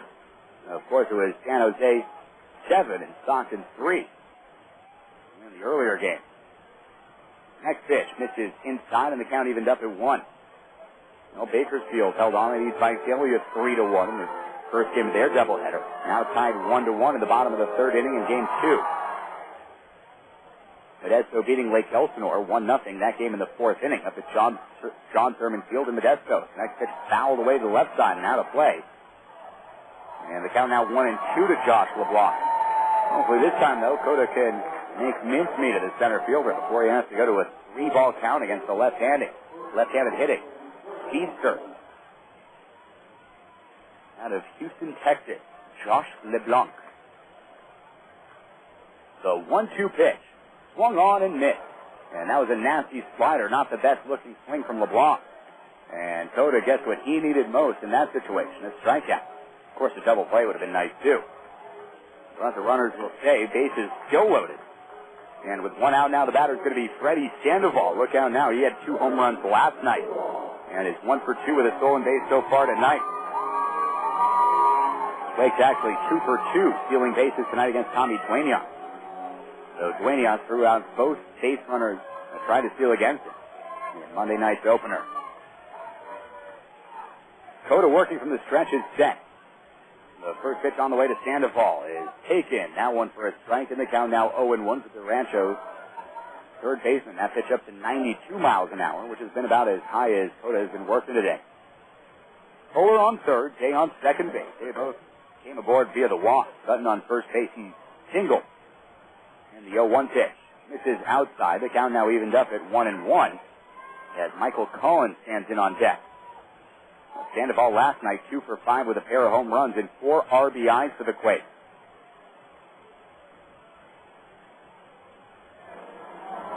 Coda set again. Maverick infield, a double play jack. The pitch on the way, and that one's whipped to the right side into right field for a base hit. Scoring is Fuller. Being held at third base is Devin Day, and the score is now 4-0 in favor of Rancho Cucamonga, courtesy of the second base hit of the game from Freddy Sandoval. So Fuller scores a run for the second time tonight, and the Mavericks going to have to battle from behind again tonight. Day stands at third, Sutton at second. Sandoval over at first. Base is still loaded for Michael Collins, the number 3 hitter. Well, it's supposed to be the number 4 hitter. So once again, Sean Rodriguez. Last second scratch from the lineup. So Collins, 3 for 7 with 4 RBIs and a home run with runners in scoring position this year. Well, the base is now full of Quakes as Coda is up to his neck in alligator as he peers in and tries to get a sign from Tommy Dueñas. Again, the Mavericks infield at double play depth. Gaffney at second and flew over a short. The pitch is on the way, and that one's lifted out towards shallow right field. Coming in is Brian McFall, and nobody's going to get to that one. Bounces between Gaffney and McFall. The throw to second base, not in time, as that's another RBI base hit. That one coming off the bat of Michael Collins. That'll score Devin Day. Sutton over to third, Sandoval over to second, and the Mavericks now behind 5-0 in this game. Tough play to be made. But the right fielder, that ball held up long enough. And, of course, McFall playing deep. You don't want to let anything go by you when the bases are loaded. So McFall just couldn't get there in time. Gaffney with a great effort. Dove for that one. But it was just out of reach, and that's going to be it for Luis Cota as he's going to come out of this game. Jeff Carter coming in to remove the right-hander, so the night is over for Cota. Not the best line score again from the right-hander. So we're going to take this time for a pitching change. Titan Insurance pitching change coming up. Don't go anywhere, ladies and gentlemen. The Mavericks down 5-0. Bases still full of Quakes. We'll be right back on Talk 960 after this commercial break.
Well, the new Mavericks pitcher is Brandon Whedon. The right-hander comes into this game with a record of 1-0 and a 6.23 ERA. 2 games for Whedon. He's thrown 4 1/3 innings pitch. He's only given up 2 hits, so he has walked 3 batters. He struck out 5. He's only batting 143 against the former Dodger and Yankee farmhand. Well, Luis Cota, 3 1/3 innings, gives up 7 hits, 5 runs. They are all earned. And he is still responsible for the runners at every base right now. Cota walked 2 batters, hit 2 more. and struck out 4 Quakes as Whedon working on the left side of the rubber to the left-handed hitting Matt Pauley. Base is still loaded. First pitch is taken. That one for a strike, and the count now 0-1. That was an 87-mile-an-hour fastball from Whedon. 5-0 Rancho Cucamonga. 1 out, bottom of the 5th inning. Collins on first, Sandoval on second, Sutton on third. Whedon hoping to work out of a jam. The 0-1 pitch misses high and away, and the count now 1-1. It's only the second time this season that manager Jeff Carter has opted to change the pitcher in the middle of an inning. The other time that happened, that was when Brandon Whedon on Sunday gave way to Justin Barnes. And Barnes uncharacteristically allowed all 3 runners to score. Mavericks will be able to expect a lot more from Justin Barnes this season. Whedon set. The 1-1 pitch to Pauley. Chopper to the right side. Gloved at first base. He steps on the bag. The throw home is not in time. It gets behind Tommy Dueñas. And everybody else will be safe. Diving back to third base safely was Freddy Sandoval. So the out recorded at first base as Sidolka stepped on the bag. However, Sidolka's throw home to catcher Tommy Dueñas was wide of home plate. And no error on the play, from what I assume. No error. As a runner would have scored anyway, as deemed by the official score, and I agree with him. However, that was Nate Sutton that came around to score, and that gives Rancho Cucamonga a 6-0 lead. So Pauley out at first, runner still at second and third. Collins at second. Sandoval at third. The next pitch is lifted to shortstop Irving Falu. He's up with it after the ball bounces, and the throw to first base is just in time. Oh, they're saying safe. They're saying Sidolka pulled off the bag. And Sidolka doesn't like the call. He has a word for the umpire. And now manager Jeff Carter coming out to argue that one. And I'm not sure exactly what the umpire saw on that play. As right as rain, Mike Sidolka's foot was on first base. That allows a run to score. And the Quakes now lead 7-0. On a high chopper to shortstop Irving Falu. And, well, I might have jinxed it. I said coming into tonight that the umpires have been doing an exceptional job considering the situation they've been put into. I tend to disagree with that call strongly, as Mike Sidolka was, in fact, not pulled off the bag. Not exactly sure what the first base umpire saw. The throw definitely beat the runner to the bag.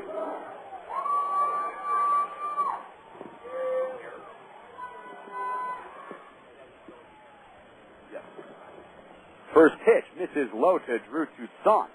We'll get the scoring update for you in 1 second. If, in fact, it was a poor throw that brought the first baseman off the bat, that will be an error charged to Irving Falu.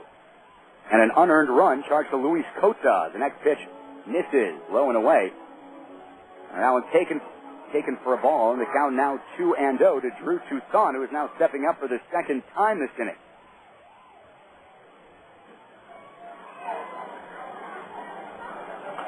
Next pitch fouled back against the screen, and the count 2-1 to the Rancho left fielder.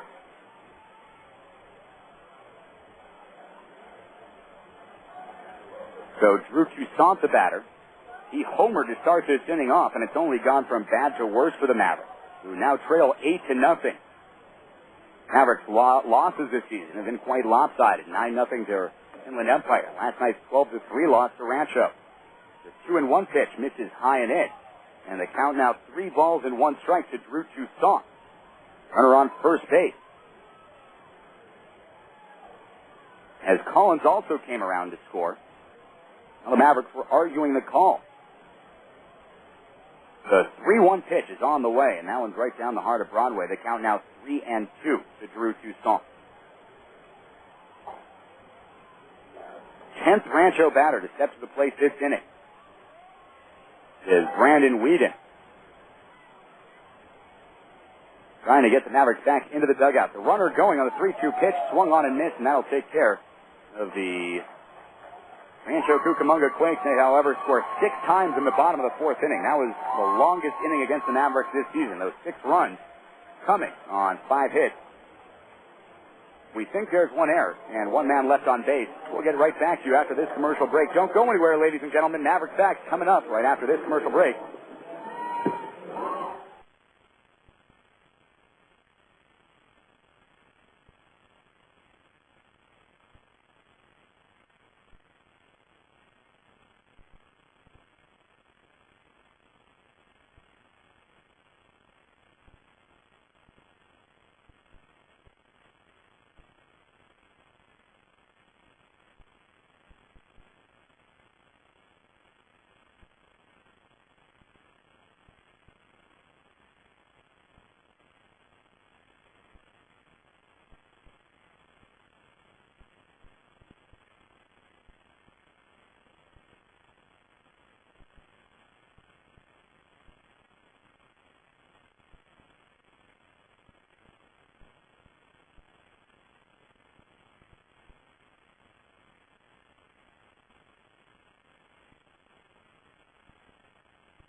Well, the Quakes put up a 6 spot against the Mavericks in the bottom of the 4th inning. That's the most runs scored by an opponent against High Desert this season. And that gives Rancho Cucamonga an 8-0 lead as we now enter the top of the 5th inning. To be Brian McFall, Tommy Duenas, and Mike Gaffney for the Mavericks here in top 5. Rafael Rodriguez has been cruising. The first pitch is a curveball that is taken for a strike on the inside corner by Brian McFall. We count now 0-1 to the Mavericks. Right fielder. The 0-1 pitch. Swung on and missed. A good job working inside and then outside by Rodriguez as the slider was not caught up to by McFall. After coming inside with a breaking ball, he goes outside with another breaking pitch. As the count now 0-2. The pitch is on the way. Curveball fouled back up into the seat. And as the count remains, no balls and 2 strikes. So to update you, a clarification on that play that allowed 2 Rancho batters to score at the end of the bottom of the 4th inning. They're saying that the runner, what the first base umpire is saying is that the runner beat the throw out. He just beat him. He was safe. As the next pitch is fouled away, another curveball fouled back into the seat. Now, I'm not sure what the first base umpire saw there. I just assumed that he said the throw pulled Sidolka off the bag. And I can tell you this. The throw is in time, ladies and gentlemen. Count 0-2 to Brian McFall, who stands in from the right side. Johnson sets up outside. The 0-2 pitch. Fastball misses upstairs, and the count now 1 ball and 2 strikes, as Johnson's going to go have a word with his hurler. No runs, 3 hits, no errors for High Desert, 8 runs, 8 hits, no errors for the Rancho Cucamonga Quakes. Mavericks this season are batting .271, only 3 home runs on the year. 31 runs scored by the Mavericks. As the next pitch, swung on and missed by McFall. He heads back to the dugout. And he strikes out for the first time tonight. He's 0 for 2, and that's going to bring up Tommy Duenas to the plate. Duenas 0 for 1, flew out to right field back in the 2nd inning. Well, the Quakes, their strong suit should be their starting rotation this year. And coming into this game, the Quakes starters 3-1 with a 2.16 ERA. Relief pitching, not too shabby either. 1-1 with a 3.05 ERA. This Rancho Cucamonga performing much better than anyone had expected in the Cal League this year. As the next pitch is taken for a strike by Tommy Duenas. And the count now 0-1 to the Maverick catcher. Mike Gaffney stands in on deck. He's 1 for 1.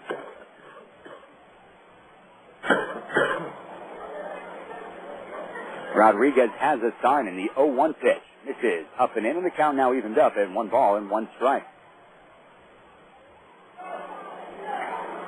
Well, in the doubleheader Saturday afternoon at Inland Empire, Patrick Hickman will get the ball in Game 1, and Justin Barnes in Game 2 of the doubleheader. First game starting at 5 p.m. at the beautiful Ranch. 1-1 pitch, lined out into left field. That one's going to bounce before it ends up in the glove of Drew Toussaint. Well struck ball by Duenas. Remember, the other ball he struck was also hit very hard at the gap in right center field, and it was a diving catch by right fielder Cody Fuller that kept the Mavericks off the board and brought the Quakes back into the dugout. They were able to score 2 runs in the bottom of the 2nd inning. So Mike Gaffney now the batter, batting 1,000 on the year. As Duenas stands in at first. Rodriguez is set. And the first pitch to Gaff is taken low and away. The ball glances off the glove of Johnson, but he comes back and picks it up. About 15 feet due southeast of home plate. And that old Tommy Duenas over at first. So the count 1-0 to Gaffney. Mike's brother, Scott, was one of the top freshmen in the Big Ten last year. He's a first baseman for the Penn State Nittany Lions. Now, the Mavericks have a former Big Ten pitcher on their squad, D.J. Woodrow, who pitched in Minnesota. Next pitch bounced up the middle, and a good glove by the pitcher, Rodriguez, to throw to second for 1, over to first to complete the double play. Ladies and gentlemen, when Rafael Rodriguez gloved that ball, his back was turned to home plate. The ball went between his legs. He gloved it, not even looking at where the ball was going to be. That ball was heading into center field for a base hit. Well, sometimes it pays to be lucky, better lucky than good. And, well, everything's turning up Rancho Cucamonga this afternoon. No runs, 1 hit, no errors, no men left. We're now heading into the bottom of the 5th to score 8-0 Rancho. We'll be right back after this.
Oh, it appears the Quakes have a little bit of stickum in their gloves tonight. The team that came in with the most errors in the Cal League this season with 14. And a team that had committed 8 errors so far in this series. 7 errors in this series. Well, all they've done tonight is make the broadcasters look foolish. A diving play by Freddy Sandoval at third base back in the first inning. A diving catch by Cody Fuller in the second to rob a base hit. And then Rafael Rodriguez was perhaps the best play out of all of them. Picked the ball up from between his legs with his back to home plate to turn a double play. First pitch, line to the right side into right field for a base hit. As that was by right fielder Cody Fuller. He's already been on base twice today. And now he comes up with his first single. He had been hit by a pitch and walked. He scored 2 runs and will have a chance to score another if he stands in at first. And that'll bring up Kevin Day to the plate. Day 1 for 1. Singled in 2 runs in the second. Walked and scored in the fourth. Once again, ladies and gentlemen, 8-0 Rancho Cucamonga.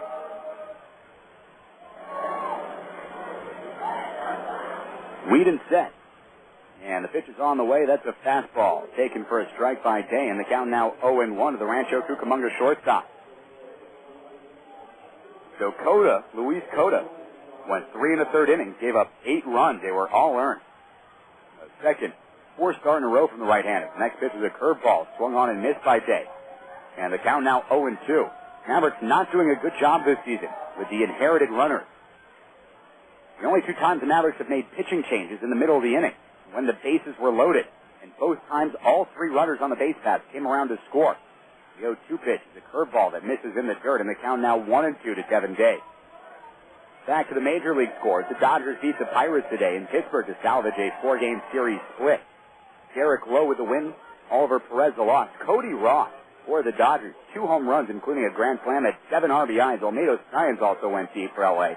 Jeremy Burns with a long ball for the Buccos. Talk about Cody Ross in a moment.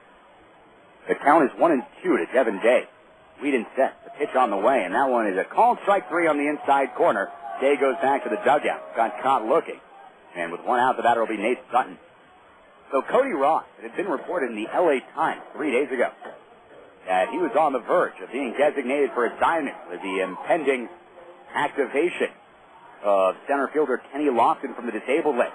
Dodgers don't want to give up any of their outfielders like Repko or Leday or Jose Cruz Jr., alone J.D. Drew.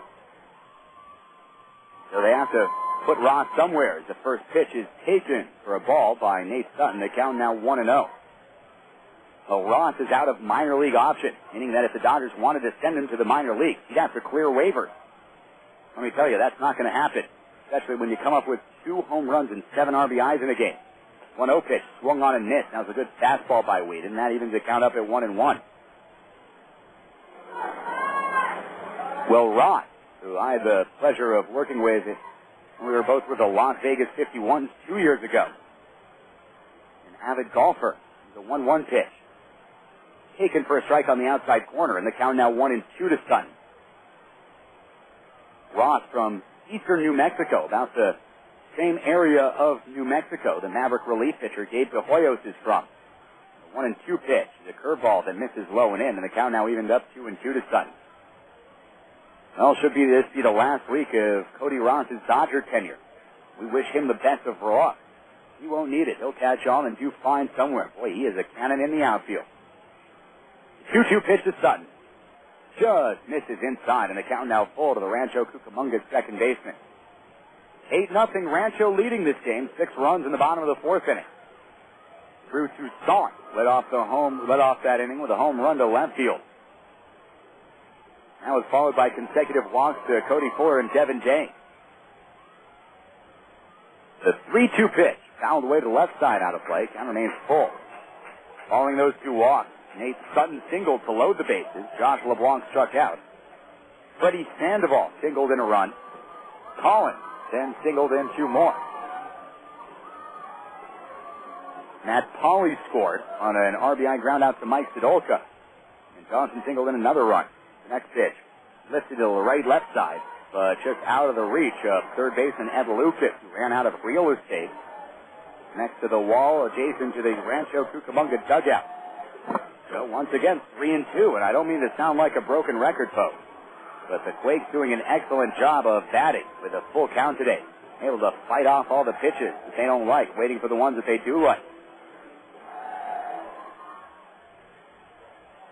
Again, the 3-2, and that pitch just misses low and inside. Runners now at first and second base. Too many walks tonight, and 3 passes issued by Mavericks pitchers. Fuller goes over to second. Coda hit 2 batters, walked 2 more. And that's now a walk by Brandon Whedon. As Mavericks pitchers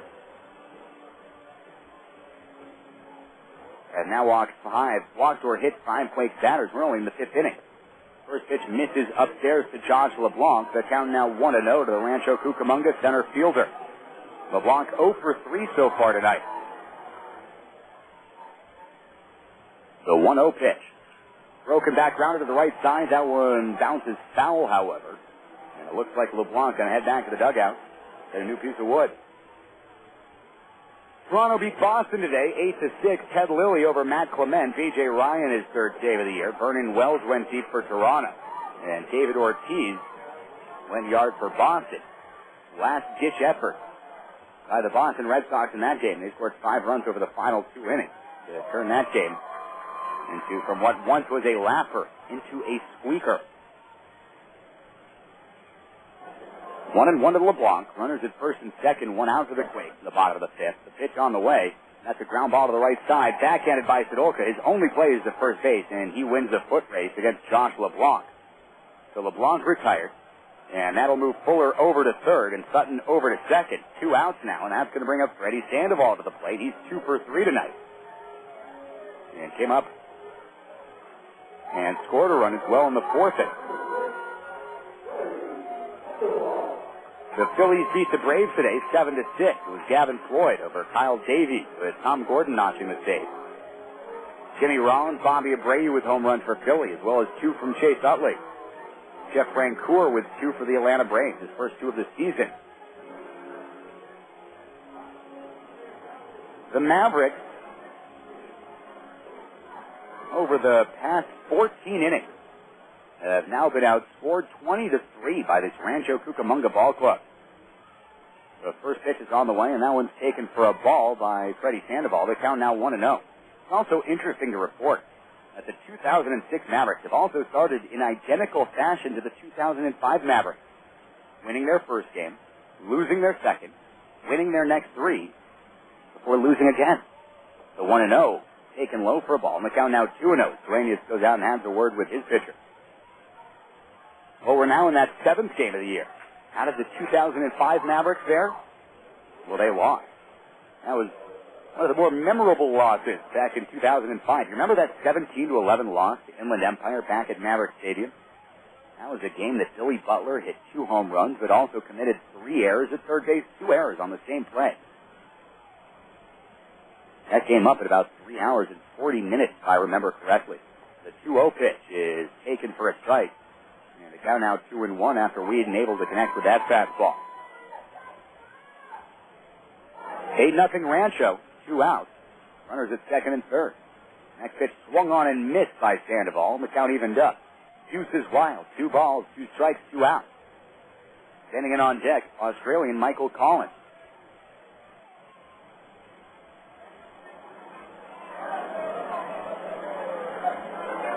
Whedon is set. And the 2-2 pitch. Curveball bounced foul to the right side in front of the Mavericks dugout. And we'll do it all over again as the Quakes continue to fight off these 2-strike pitches. They hope Whedon can offer them something up a little bit more to their liking. 2-2 the count. Open stance from Sandoval from the left side. Whedon comes home. Swung on and missed. A good-looking curveball from Whedon, and that'll sit down the Quakes in the 5th inning. No runs for Rancho Cucamonga, coming on 1 hit, no errors, 2 men left. We're now heading into the 6th inning at the epicenter. The score 8-0 in favor of the Quakes. I'm John Rosen, the voice of the Mavericks. Thanks so much for tuning in. We'll be right back on Talk 960 after this.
Mavericks back to the top of their order to start off the top of the sixth inning. They are trailing the Quakes by an 8-0 count in the series finale, in the road trip finale in Rancho Cucamonga. It'll be Melgarejo, Falu, and Galloway hoping to claw their way back into this game for High Desert. And, you know, it should be a little bit more difficult for the Mavericks this year to post come-from-behind wins. For that 2005 High Desert Mavericks club, really one of the best offensive clubs ever in the California League. Almost called them the cardiac kids for their ability to claw their way back into the ballgame, even when down by scores such as these. As the first pitch is taken for a strike by Melgarejo, the count 0-1. Well, this Mavericks club, which should be a more balanced team than last year, does not have the same offensive firepower, and thus will find it slightly more difficult when trying to come from behind, such as they are now. The next pitch is a curveball that misses low, and the count now 1-1 to Melgarejo, who actually spent parts of 4 seasons playing here in Rancho Cucamonga. That season came back in 2004 when he got 282 for the Quakes. Next pitch is a fastball that misses low, and the count brought to 2-1 to Melgarejo. Back in 04, he got 282 with 3 home runs. Also stole 20 bases, knocked in 35. That was in just 238 at-bats for the Quakes. The 2-1 pitch. Fastball misses low, and the count now 3 balls and 1 strike to Rafael Melgarejo. Open stance from the right side, wiggling the bat high above his head. Here's the 3-1, and that one's fouled away to the right side, skied out towards the party deck out here in Rancho. And the count now brought to 3-2. Melgarejo, one of the older members of this Maverick squad, born back in 1981 in Havana, Cuba. Of course, the oldest Mavericks on the team. Gabe De Hoya, born back in 1980. And we want to say a happy birthday to Gabe De Hoya. He's turning 26 tomorrow. Next pitch, chopped slowly to the left side. Looks like Melgarejo is going to come up with a base hit. There's a throw to first. There was no need to do that as the ball got away from first baseman Matt Foley. But Melgarejo stands on it first as Foley was able to recover and pick that ball up. Single all the way. And that's going to bring up Irving Falu to the plate. Other Mavericks getting up there in the years. Patrick Hicklin with a 1981 birthday, born at the end of 1981, though, in December 30th to be exact. T.J. Woodrow, born in August 1981. Tommy Dueña, July 1981. Yours truly, I'm a June 1981 birthday. Here's the first pitch to Irving Falu, and that's high and heat. And he had to duck out of the way of that one. That was some chin music from the right-handed starting pitcher. And Falu just able to get out of the way of that pitch. So the count now 1-0 to the Mavericks shortstop. Other than that pitch, Rodriguez has really been enjoying fantastic command so far tonight. Not the same pitcher that we saw at all last year. He struggled with his mechanics and struggled throwing fastballs, leading fastballs up out over the middle of the zone. Here's the 1-0 to Falu. And that one misses outside. The count now 2 balls and no strikes. Well, Mike Galloway, also born back in 1981. He was May 9th, 1981. He's the second oldest Maverick.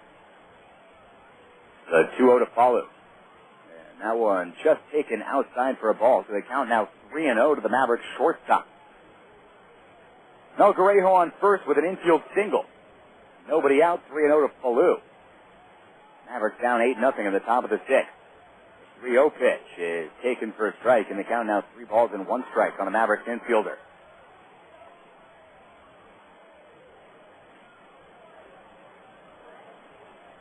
Falu played JUCO ball over at Indian Hills Community College in Iowa.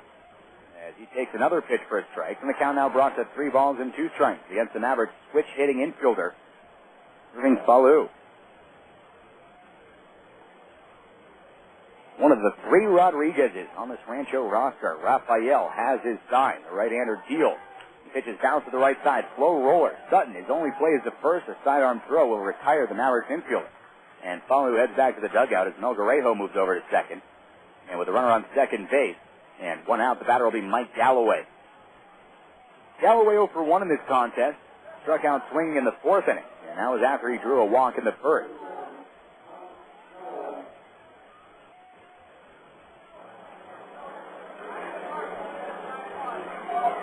Galloway actually 0 for his last 8, and since he tripled in a run back in the first inning of Monday night's contest. So Galloway hoping to break out of the schneid, stands in with the open stance from the right side. First pitch is a curveball. That one taken for a strike. And the count 0-1. That was a good, hard 81-mile-an-hour breaking ball. Rodriguez, his slide piece. He likes to throw down and away. That can go up to about 86, 87. The 0-1 to Galloway. Swung on and missed. There was that slide piece. That one up at 82, though. And the count now quickly 0-2 to the Maverick left fielder.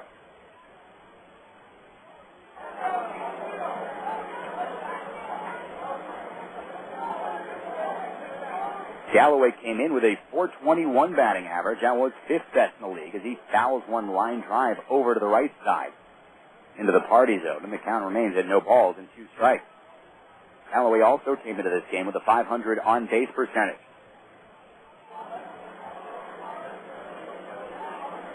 So the Mavericks bat started this series with a .330 batting average. Well, it's now down to .271.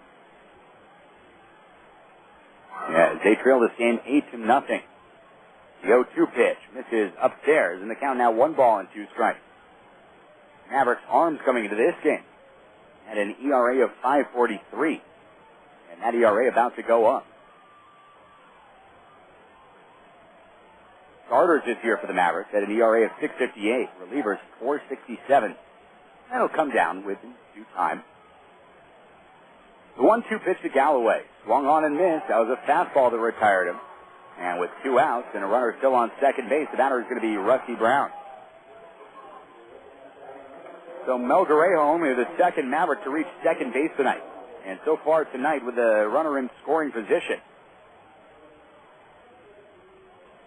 The Mavericks are 0 for 3.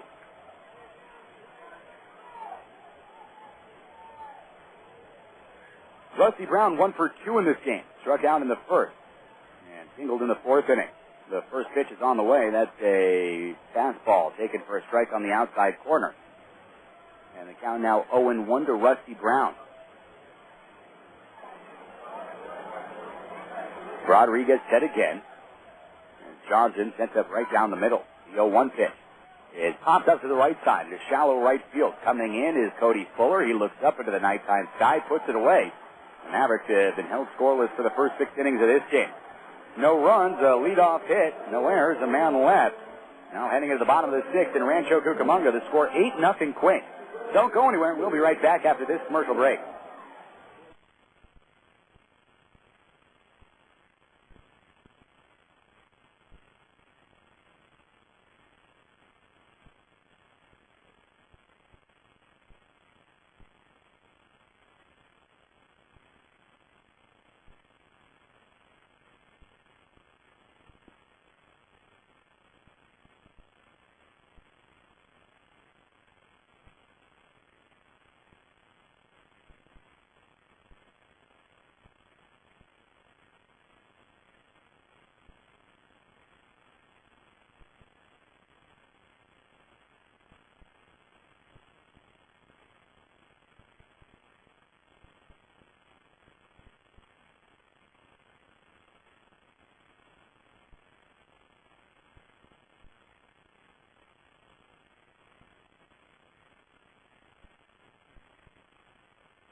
Welcome back, Mavericks fans. Everything coming up Quakes over the last, I'd say 15 innings or so. Once again, the Mavericks having been outscored 20-3 the last 14 and a half innings of this Rancho roster. As the Mavericks have been struggling to put runs on the board and struggling to keep them off the board as well. Sitting up 12 runs last night, 8 tonight. They're still looking for their first run scored this evening. Brandon Whedon remains on the mound. And though he has not been credited with an earned run yet, he did come in with the bases loaded in 1 out after Luis Cota did not finish the 4th inning. That's just a tough situation to be thrown into. Well, all 3 runs came across the score. For the Mavericks still this year, their relief pitchers have allowed every single inherited runner to score this season. First pitch to Michael Collins, lifted into left center field gap. That's going to go for extra bases. Bounces a couple times, rounds out, goes against the wall. Collins rounds second base, and he'll stay there with a double on the first pitch that he saw from Brandon Whedon. So the Quakes picking up right where they left off. And now with 2 hits on the game, 2 for 3 is Michael Collins. And this Rancho team has really jumped all over the Mavericks pitching staff this series. They scored 6 runs in the opener. Then they were shut down by a very difficult Billy Buckner in game number 2. And last night scored 12 more times. And tonight 8 more to make 26. Make that 28 in this series. As the next pitch fouled off to the left side, out of play. The count now 0-1 to Matt Pauley. Pauley 0 for 3 in this game. Popped out to third base in the second, struck out swinging in the third, and bounced out to first base in the 4th inning. Pauley also out of Houston, Texas, as is Josh LeBlanc and Cody Fuller. The 0-1 pitch is fouled away back against the screen, and the count now 0-2 to the first baseman. Well, the Mavericks going to take part in 4 games over the next 4 days against Inland Empire. But that will be 1 game on Friday night, 2 on Saturday, 0 on Sunday, and 1 on Monday. Count is 0-2 to Pauley. The pitch is on the way. Curveball mixes in the dirt. Pauley entertained thoughts of swinging, but held off at the last second. So the count now 1-2. Well, the Mavericks going to get starts from Danny Christensen, Patrick Hicklin, Justin Barnes, and Billy Buckner in that 4-game series against Rancho. Tomorrow night at 7:05 p.m. in Adelanto, Danny Christensen against Sean Nottingham. A pair of lefties going at it. 1-2 pitch. Just misses low and in, and the count now evened up at 2-2. Seattle beat Cleveland 9-5 today. Mateo with the win. Ross Sauerbeck the loss. J.J. Put out of the University of Michigan with the save. And the 2-2 pitch on the way. That one's foul to the left side into the seat. Houston blanked San Francisco today. 8-0 was Roy Oswald picking up his second win of the year, beating Matt Cain. Rookie has had a tough go for San Francisco. Not sure if he still qualifies as a rookie, as he came up and made a bunch of starts last year at the end of the year for San Francisco. Anyway, home runs by Lance Berkman. He had 2.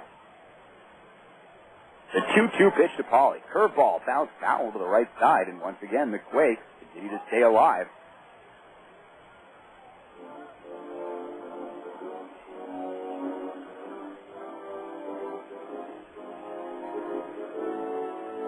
Colorado leading Arizona 4-3. That game now in the 8th inning at Arizona. Home run from Brad Hopp of Colorado and Chad Tracy of the Snakes. The 2-2 pitch swung on and tipped back to the screen. Count remain at 2-2. Well, Mavericks fans, it's a fun night all season long to come out to the ballpark. But want to remind you, there will be a great day to come out to the ballpark. That's going to be on Saturday, May 6th. Begin against the Modesto Nuts. All fans in attendance will receive a limited edition High Desert Mavericks baseball cap. Sponsored by Mitsubishi Cement. The 2-2 pitch on the way, and that one's bounced foul. What do you know? Into the Mavericks dugout. Now remains 2-2. And the experienced Matt Pauley putting on a clinic of how to bat with 2 strikes at the plate right now. There are a lot of exciting days that come out to Mavericks Stadium this season.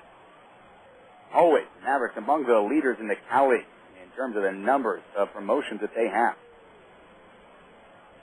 And we'll read you a list of some of the exciting promotions this year. Next pitch, bounce foul again. And while Matt Pauley is busy bouncing all these pitches foul to the right side, I'm going to go ahead and let you know that the George Brett bobblehead giveaway, that's July 22nd, sponsored by 106.5 The Fox. So come on out on July 22nd. The Saturday night game against Stockton. That's a game that is sure to sell out. You're going to get a George Brett bobblehead. The 2-2 pitch to Pauley, fouled back against the screen. Now remains evened up. Also want to remind you that every Sunday afternoon at the ballpark, well, Sunday mornings are Little League Clinic mornings. You can come out and bring your youngsters out and have them be taught good fundamental and smart play by many of your Maverick stars. We had 11 different Mavericks out on the field last Sunday morning to teach some youngsters how to play ball. The 2-2 pitch. It popped up on the infield. A good at that by Pauley. And it looks like Mike Gaffney's going to reach back into right center field to pick that one off. And that will be an out. So that's the first out of the inning for the Quakes. Pauley pops out. He's now 0 for 4 tonight. And that's going to bring up Ben Johnson. Johnson 2 for 3, a pair of singles tonight.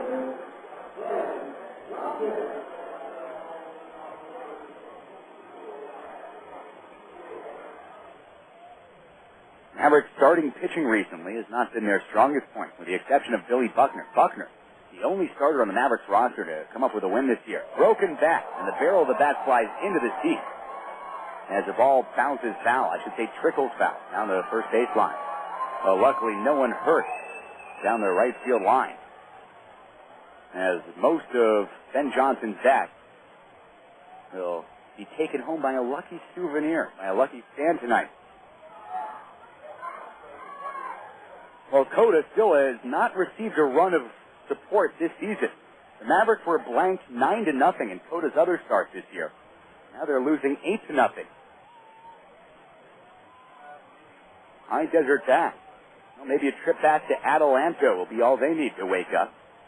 The 0-1 pitch, swung on and missed. A good fastball from Whedon. The count now 0-2 to Ben Johnson. I also want to remind you, Maverick fans, that every Friday night, including tomorrow night at the ballpark, is a family feast night where all hot dogs and sodas on sale for just $1. Next pitch is a curveball, whacked foul to the right side. Count still 0-2. And as always, family feast night at the Mav, presented by Aloha Liquidation System. Aloha Liquidation System, one of our many proud sponsors of High Desert Mavericks baseball.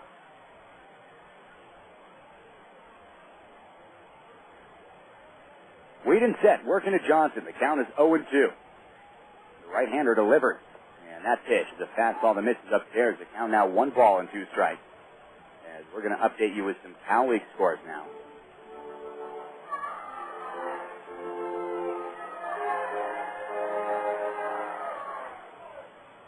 Whedon set. And once again, the 1-2. Curveball again, whacked foul. As it appears the Quakes are going to be spending upwards of about $500 this inning on foul balls alone. You can credit that to the solid fundamental aspects of this Rancho Cucamonga ball club. Even though they struck out 22 times over the first 2 games of the series, they have really put on a display of hitting with 2 strikes tonight. Also credit the Mavericks pitchers for not giving in. Of course, High Desert pitchers have issued 3 walks and hit 2 batters tonight. But they've been in front of batters most of the night as the next pitch misses low. Part of the reason that these Quakes batters are getting on base via the walk of being hit by pitch is because they're working so hard at the plate, because they're fouling off the pitches that they don't want and working the count into their favor.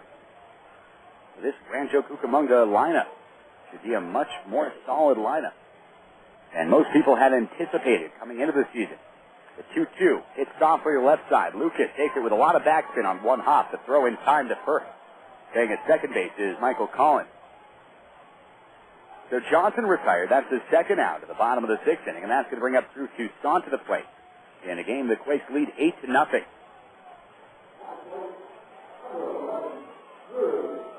Toussaint 1 for 3 with a solo home run, a booming home run down the left field line.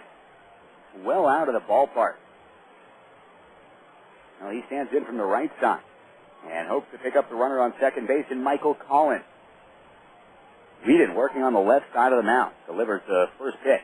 Curveball, which is taken for a ball, and the count now 1-0. To Andrew Toussaint, the left fielder, who came in with a .263 average in this game. Well, San Jose won Game 1 of the doubleheader. In Game 2, they're leading 3-1 over Stockton. And the Stockton Force having a difficult time in the Cal League early this season, as the next pitch is a fastball that misses just off the corner. The count now 2-0. Stockton came into this game with a record of 2-3. Now, they lost the first game of their doubleheader. They're now 2-4 and on the verge of being swept. The 2-0 pitch to Toussaint. Misses upstairs. The count now 3-0. So Stockton has had a difficult time hitting and pitching this year. 5.49 ERA and a 2.12 batting average. That's not going to win a lot of games. And a lot of times you see the teams with a higher pitching ERA, the staff ERAs, if they're high, which are usually the losing teams in the league. As the next pitch is a strike on the outside corner. The count 3-1 to Toussaint. You look at the bottom three teams pitching-wise in the Cal League. Stockton, 2-3. Visalia, 2-4. Bakersfield, 0-5. The 3-1 pitch is on the way, and that one's popped up behind home plate. That'll go onto the roof here at the epicenter. And the count now brought to 3-2.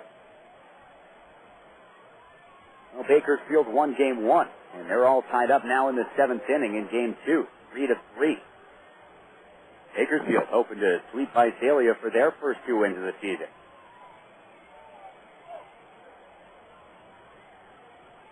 The 3-2 pitch to Drew Toussaint is driven deep out towards center field, and oh boy, that's his second home run of the game, long gone. Oh my goodness, you're not going to see a longer home run than that this year. Almost looks like one of those Billy Butler shots from last year. Oh, we said his last home run he sent out towards Mount Wilson. I think he sent that one out towards Mount Baldy, and the Quakes now lead 10-0. Straight away center field, no doubt about it, from the moment it left his bat.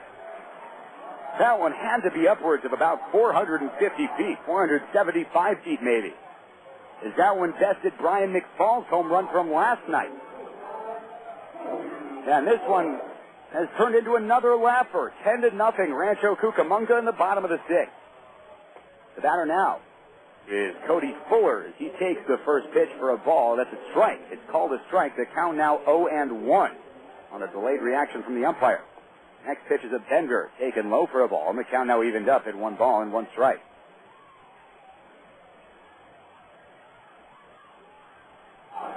Whedon comes right back with a 1-1. Swung on and missed. And the count now 1 ball and 2 strikes on Cody Fuller, who comes into this at bat 1 for 1 with 2 runs scored. Hit by a pitch, walked, also stole a base. Very productive night at the plate for Fuller. 1-2. Called strike 3, fastball on the outside corner, and that'll do it for Rancho.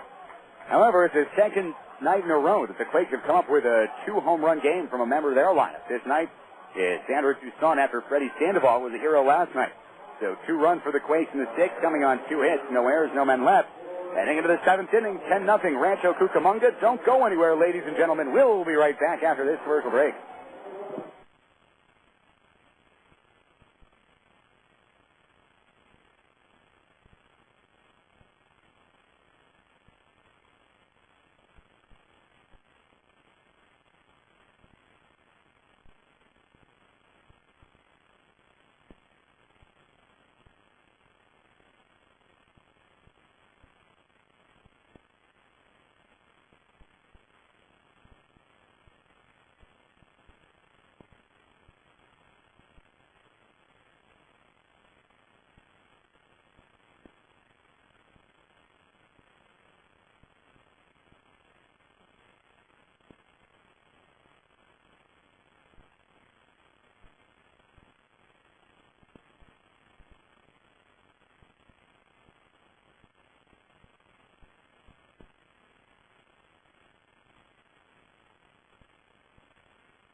Welcome back, Mavericks fans. We have a pitching change here, sponsored by Titan Insurance. Well, coming in to throw is Frederick Zaga Carney, who took the loss in this series opener as Wally Sevilla came up with a 2 RBI single with 2 outs and a full count in the top of the 9th inning against Carney.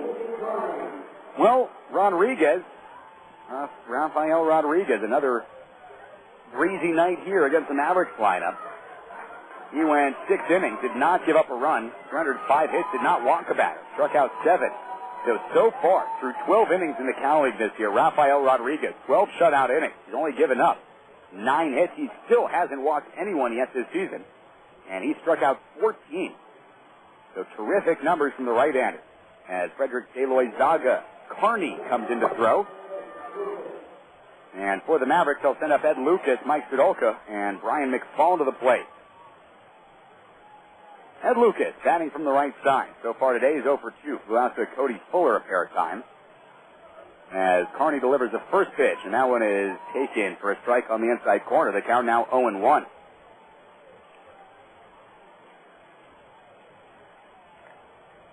Carney has his sign, and he's coming right back. The right-hander misses well inside, and that one almost got a piece of Ed Lucas. As the count now evened up at 1 ball and 1 strike. Zaga Carney on the season. Record of 0-1 and an ERA of 3.38. He has a save in 2 2/3 innings. Walked 2, struck out 4. Opponents batting .333 against him. Next pitch, Lucas swings, gets a foul piece of it. And the count now 1-2. Well, coming into this game, Rancho starters were 3-1 with a 2.16 ERA on the year. And they do not disappoint tonight. Rafael Rodriguez, 6 shutout innings. And the Mavericks have now been outscored 22-3 over the last 15 innings. Next pitch is a slider that gets away from Carney. And the count is evened up at 2-2.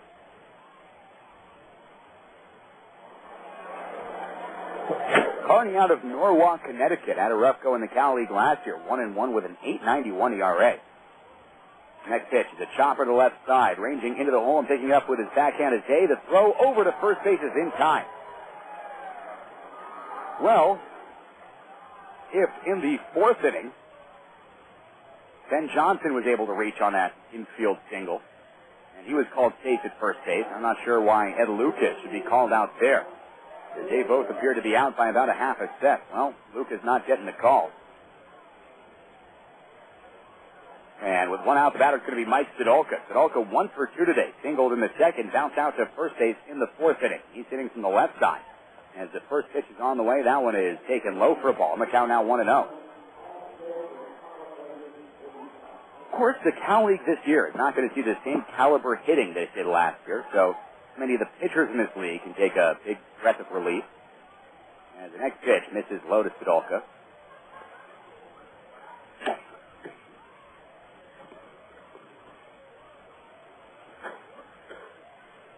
Count now 2-0 to the Mavericks' first baseman. Standing with the open stance from the left side. The pitch on the way, and that one's got to the right side into the hole past the diving Sutton. And once again, the Mike Sidolka cheering section has a reason to stand up and shout, as he's now 2 for 3 today with a pair of singles. And that's going to bring up Brian McFall to the plate. McFall 0 for 2. Bounced out to third base in the 2nd inning. Struck out swinging in the 5th.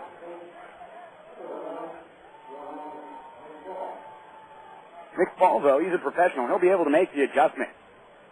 And we'll come up with good numbers in this league. Even if he has started out this year in a bit of a mini slump.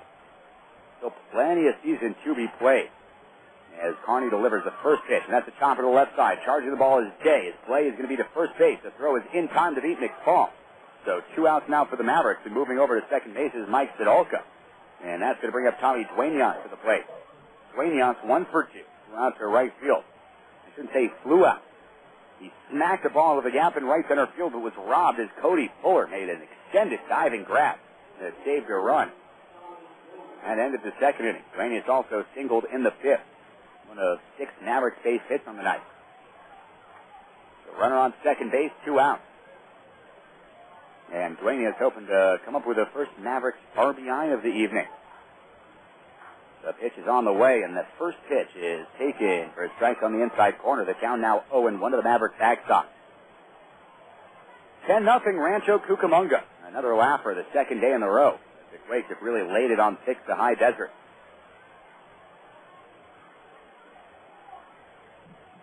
The 0-1. Swung on and missed. Dueñas chased the ball up and in, and the count now 0-2. The Mavericks catcher. Lake Elsinore beating Modesto 6-1. That game in the 6th inning. Up at John Thurman Field. And Elsinore really on the verge right now of sweeping the Modesto Nuts. Modesto came into that series. And they only lost once on the season. The 0-2 pitch to Dueñas is fouled back above the screen, above the roof here, and down towards the softball fields in Rancho Cucamonga. And the count remains at 0-2. Lancaster leading Inland Empire 3-2. It's about 20 miles east of here in San Bernardino. Lancaster, a team that many people had expected to do very well in the Cal League this year, as their Midwest League team last year won the Midwest League Championship. 0-2, side in the infield, backing up into short center field. It looks like it's going to be Nate Sutton who picks it off, and that'll do it for High Desert. Still unable to put a run across in the 7th. No runs, a hit, and error man left. Mavericks have actually had hits in each of the last 6 innings, but still are yet to put a runner on third base. Heading into the bottom of the 7th, time to stretch here in Rancho Cucamonga. 10-0 Quakes. You're listening to Talk 960. I'm John Rosen, the voice of the Mavs, and I'll be back in a pinch.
John.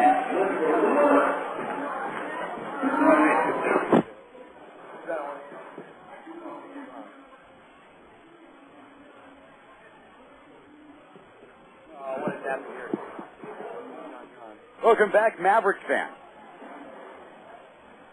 Not one of those games you want to write home about. The score 10-0 Rancho Cucamonga as we're entering the bottom of the 7th inning. I'm John Rosen, the voice of the Mavs, and I am here to tell you that it's going to be Devin Day, Nate Sutton, and Josh LeBlanc coming up to bat in the bottom of the 7th for Rancho. Brandon Whedon still on the hill for High Desert. First pitch fouled back towards the screen, and just over the roof. As we were hoping that one was going to come back up here into the press box. Just barely cleared the screen. In some stadiums, the screen isn't high enough that those up here in the press box, occasionally get black and blue marks. As the next pitch is fouled away to the right side, the count 0-2.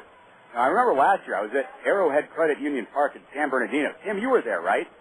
When I had to literally dive out of the way from a ball that appeared to be heading up here at about 80, 90 miles an hour. And you can look back at Arrowhead Credit Union Park, and you can see the seams embedded in the wall in the press box there. Next pitch lined up the middle. That's a base hit on an 0-2 pitch. So Devin Day having a solid night at the plate for himself. 2 for 3. 2 RBIs, a run scored through a walk. He also struck out looking. We're now here in the bottom of the 7th. The runner on first base. Nobody out. Nate Sutton stepping up for the Quakes in the game. They lead 10-0.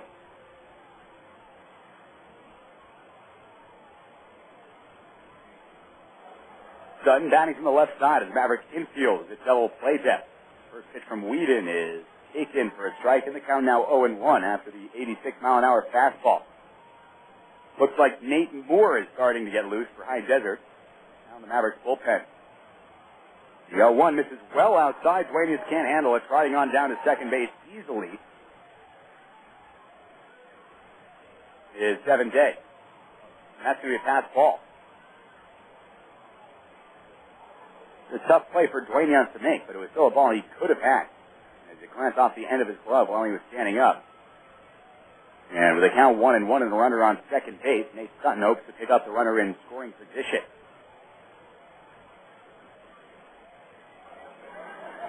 10-0 Quakes. They've also out hit the Mavericks 12-6.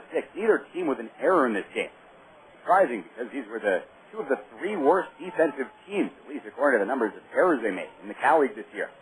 Next pitch fouled away to the left side and out of play. And the count now 1-2 to Nate Sutton. So looking back at that Arkansas-Wichita game, the game that Wichita won 7-6 today. Onel Sanchez scored 2 runs. He held without a hit. He's still batting .296 for the Wranglers this year. Next pitch swung on and missed. Good-looking curveball from Whedon. And that's going to send Sutton back to the dugout. So 1 out now. And that'll bring up Josh LeBlanc to the plate. LeBlanc 0 for 4 so far tonight. Both he and Matt Pauley are the two Quakes that have been held without a hit. Brandon Whedon pitching for his third different organization. As manager Jeff Carter coming out to the mound, that usually means one thing. And that means we're going to have a Titan Insurance pitching change. Now, still no indication given from Carter as to whether or not Whedon is coming out of the game. As Carter might just want to have a word with his youngster. Nope, there he goes. He points to the pen. And we're going to have another Titan Insurance pitching change. So don't go anywhere, ladies and gentlemen. We'll be right back after this commercial break.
Welcome back, Mavericks fans. Nate Moore now on the hill for High Desert.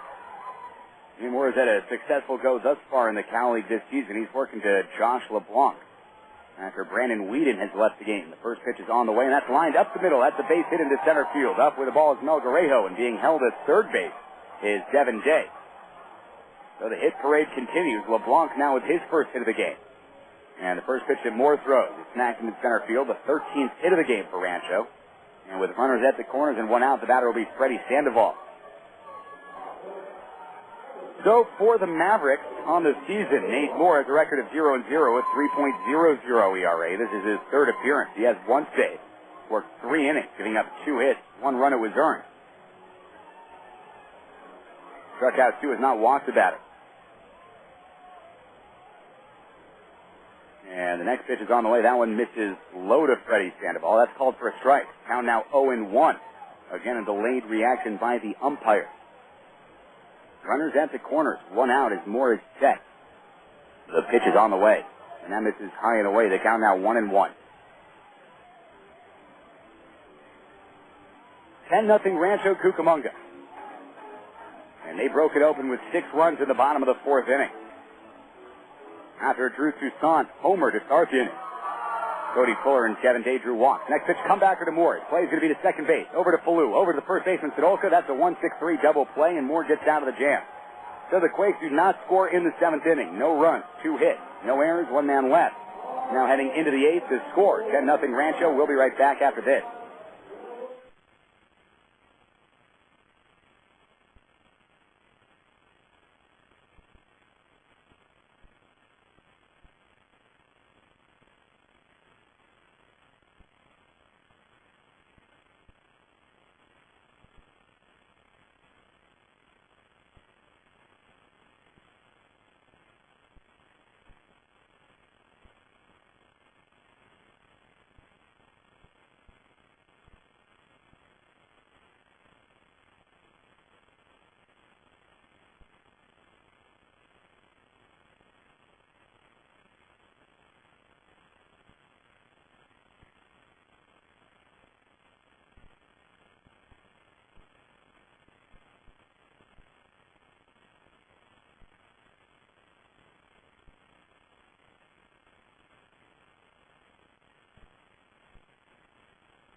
Welcome back, Mavericks fans. The score 10-0 Rancho Cucamonga as we're now in the top of the 8th inning.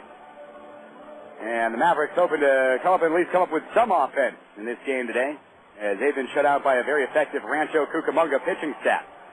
A staff that has not allowed a run since the 9th inning of last night's game. And a staff that has limited the Mavericks to 3 runs over the last 2 games of this series. So High Desert hopes to bring themselves back into this game. It's going to be Mike Gaffney leading things off for the Mavs. He'll be followed by Rancel Melgarejo and Irving Falu. And for Gaffney so far this game. Oh, hey, Trevor, what's going on, man? Always good to see you up here in the booth. Man, wish I could interview you right now, but, I understand you got the laryngitis and all, but really appreciate it. Love the things you do here. And come back up here to the press box anytime. Whoa, the first pitch to Mike Gaffney. This is high and in.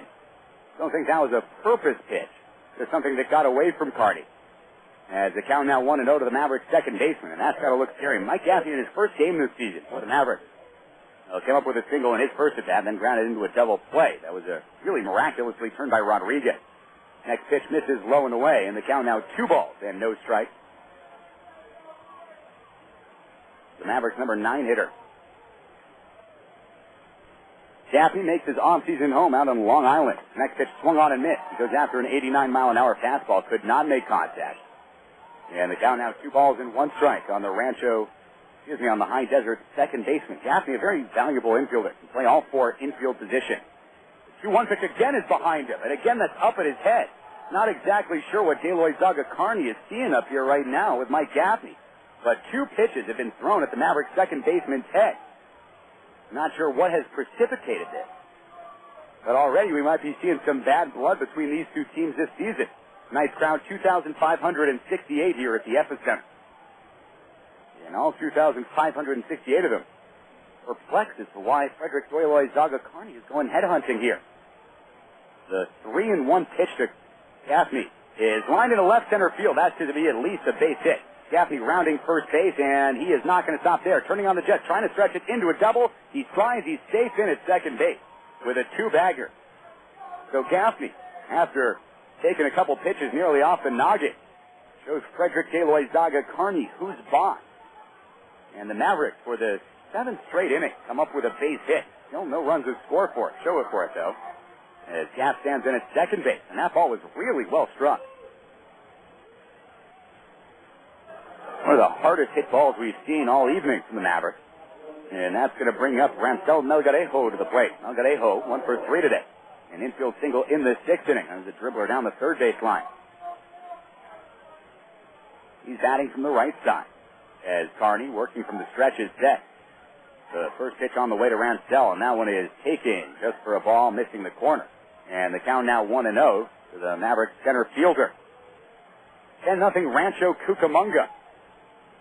Game at the top of the 8th inning. No outs, a runner on second base for the Mavs.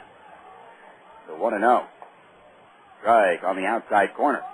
And the count now evened up at 1 ball and 1 strike. The Maverick outfielder.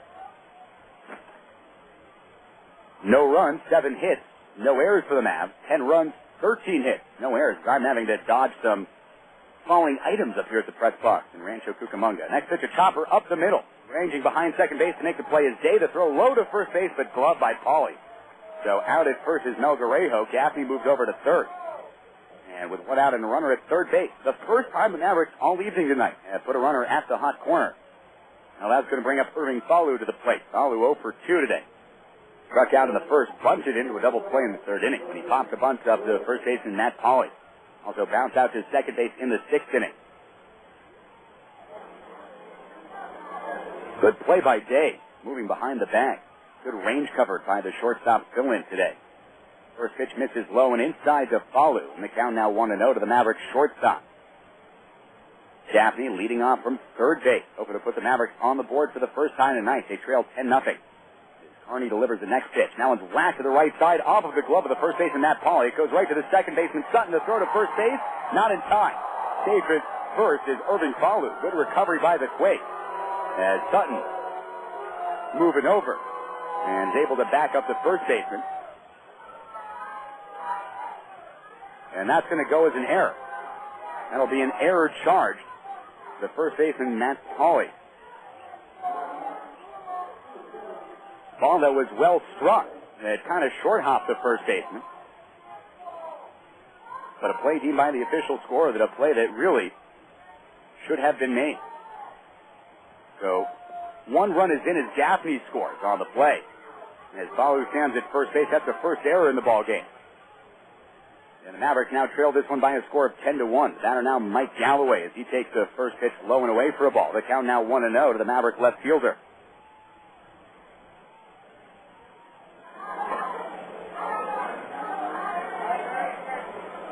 So Mike Gaffney, the most solid night of any Maverick. 2 for 3 with a double and a run scored.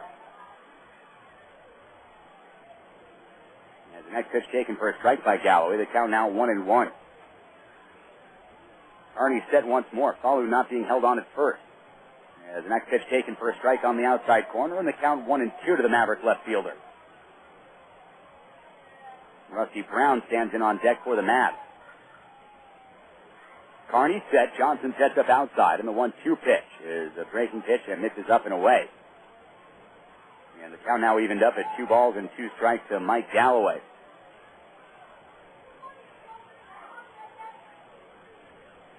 Carney set once more.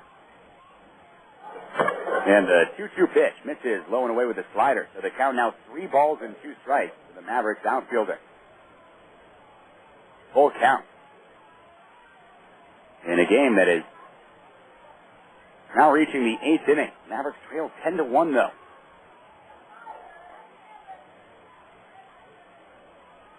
Mavericks with 7 hits, but only 1 run to show for it. Next pitch line to the left side, gloves on the fly by Day. The throw to first base not in time.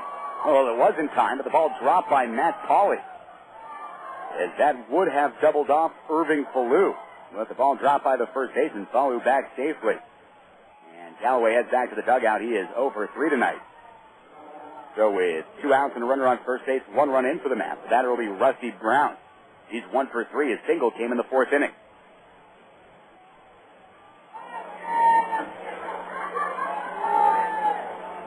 Brown batting from the right side, still looking for his first Cal League home run. The pitch on the way from Carney is taken low for a ball. And that's called a strike. Again, hard to say. Maybe I should let the umpires call the game. As the 0-1 pitch is on the way, and that one's lined up the middle. That's a base hit for Rusty Brown, his second of the game. Stopping at second base is Irving Falu. So Brown 2 for 4 tonight. He and Gaffney, the two Mavericks, with multi-hit games. And that's going to bring up Ed Lucas to the plate. Lucas 0 for 3 so far tonight. A couple of flyouts to right field. He also bounced out to his shortstop, Devin Day, in the 7th. Some work over in the Rancho Cucamonga bullpen. Looks like that's Kevin Jepsen getting some work in. As Ed Lucas stands in. The first pitch on the way. And that's a breaking pitch that is taken for a strike. The count now 0-1, the Mavericks' third baseman. 10-1 Rancho Cucamonga. All over the Mavericks for the second straight night. The 0-1 pitch is a two-seam fastball. It seems to be right down the heart of Broadway. Lucas held off, and the count now 0-2 to the Mavericks' third baseman. Good patience, though, displayed by much of the Mavericks order. You see Lucas and Brian McFall often taking those first pitches. The count now 0-2. The pitch is on the way. That one's in the dirt. It gets behind the catcher, Johnson. Both runners will advance. Brown to second base. Falu over to third. As Lucas hopes to pick both of them up. The base hit of the outfield. Well, last night, the Quakes scored 12 runs before the Mavericks came on the board. Tonight, they scored 10 runs before the Mavericks come on the board. You know, in basketball, they call this garbage time. The 1-2 pitch is on the way, and that one's popped up on the infield. Backing up into the short outfield is Nate Sutton. He appears to have a play. Reaches up, puts that one away, and that's going to do it for High Desert in the 8th inning. Mavs come up with their first run of the game, though. That run coming on 2 hits. There was an error. And 2 men left. We're now heading into the bottom of the 8th inning. The score 10-1. You're listening to High Desert Mavericks Baseball on Talk 960. We'll be right back after this commercial break.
Well, believe it or not, ladies and gentlemen, coming in to pitch this inning for the High Desert Mavericks is second baseman Mike Gaffney. Gaff coming in has no record in the Cal League, record of 0-0, 0.00 ERA, making his first appearance on the mound as a Maverick. And replacing him at second base is Wilver Pettis. And for Gaffney, he has the difficult task of going up against the 3, 4, and 5 Rancho Cucamonga batters. He's going up against Collins, Polly, and Johnson.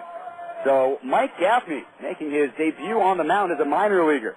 Working from the stretch. The first pitch on the way to Collins misses upstairs. That was a 78-mile-an-hour fastball from Gaffney. And the count now 1-0.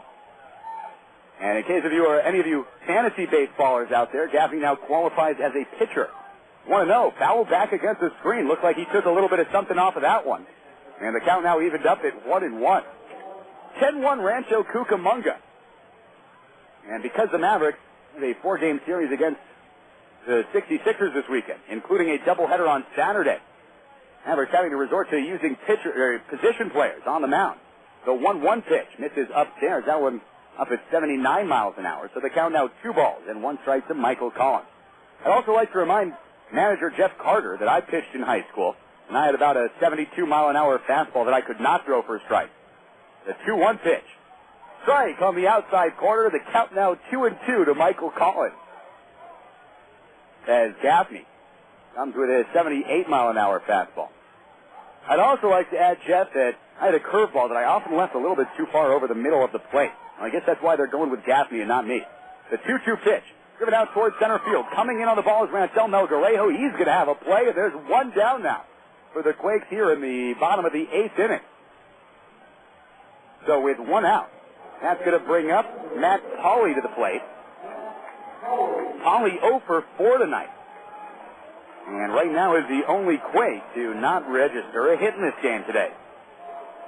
Quakes with 13 on the evening.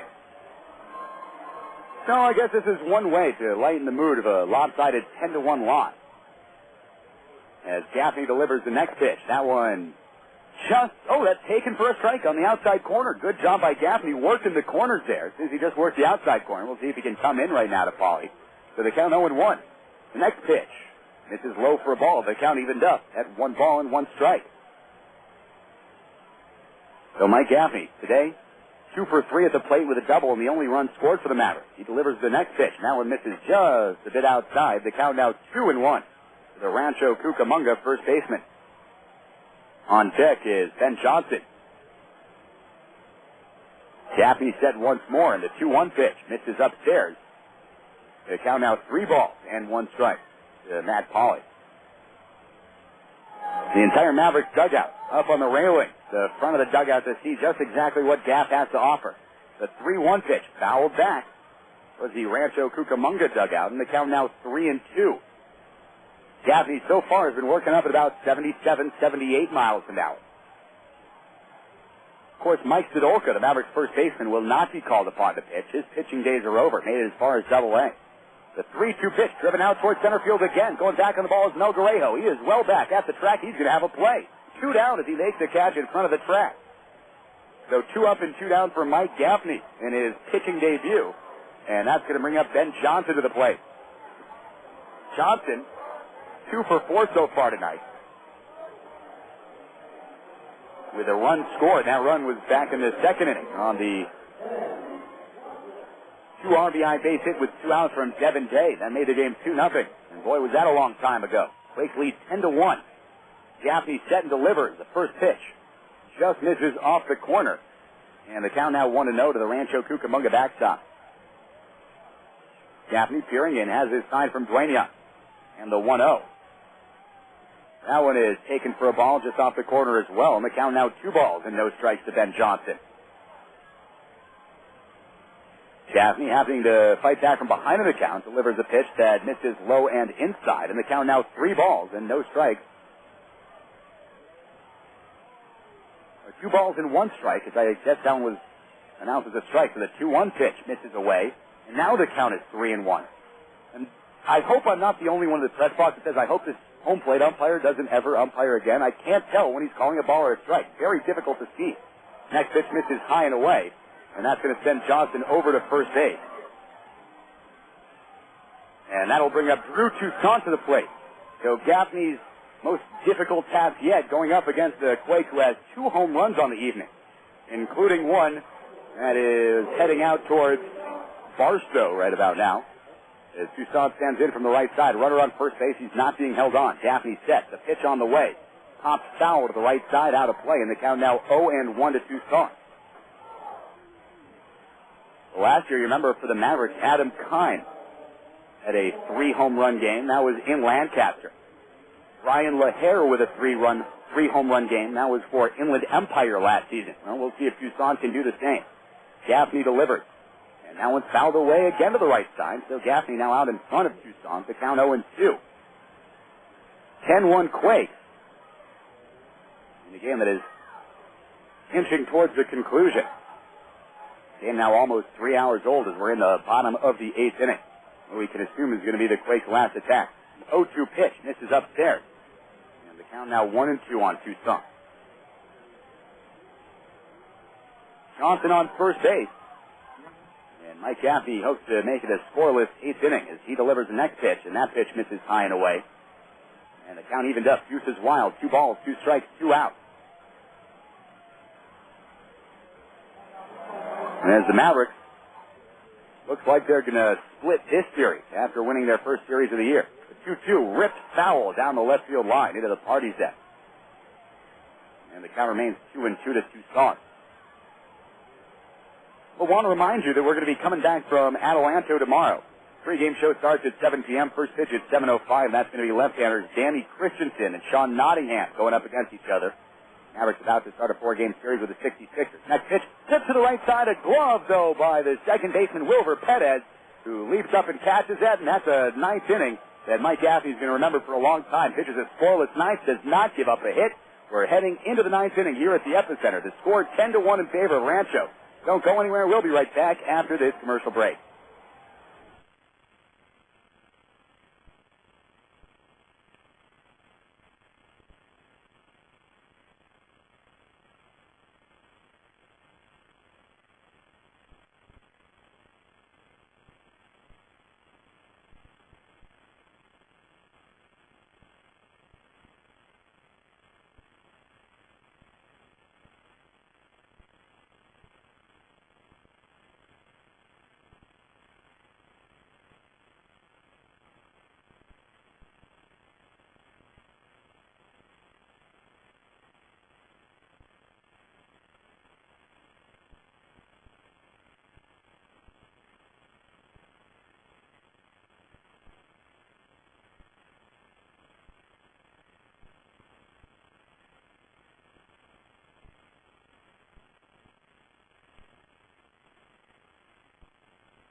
So after Mike Gaffney throws a scoreless 8th inning against the Quakes, the Mavericks going to go up against tough right-hander Kevin Jepsen of Rancho Cucamonga. Jepsen, ordinarily the closer for the Quakes. Well, he hasn't yet appeared in this series. They're trying to get some extra work in. Well, Jepsen comes into this game with a record of 0-0, 0.00 ERA. He has 2 saves in 2 games. Worked in an inning and 2/3, walked 2, struck out 3. Nobody has come up with a hit against the right-hander so far. He's going to be going up against Mike Sidolka, Brian McFall, and Tommy Dueñas. Quakes lead this one 10-1. In the top of the 9th inning. As the right-hander Jepsen working from the stretch delivers. The first pitch misses outside for a ball. And the count now 1-0 against the Mavericks first baseman. Sidolka 2 for 3 today. Singles in the 2nd and 7th inning. But he never made it past second base. As the next pitch is taken for a strike on the outside corner. And the count is evened up at 1-1 to the Mavericks first baseman. Jepsen set again. And the 1-1 offering.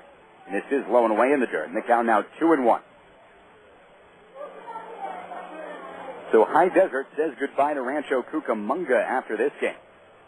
And they won't meet up against the Quakes until the 22nd of May as the next pitch misses upstairs. The count now 3 balls and 1 strike. Make that the 12th of May. The Mavericks going to be coming back here for a weekend series May 12th through the 14th, where they meet back at Maverick Stadium for 4 starting on May 22nd.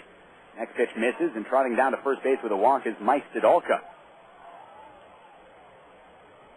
So with nobody out and a runner on first base, the batter will be Brian McFall, 0 for 3 so far tonight.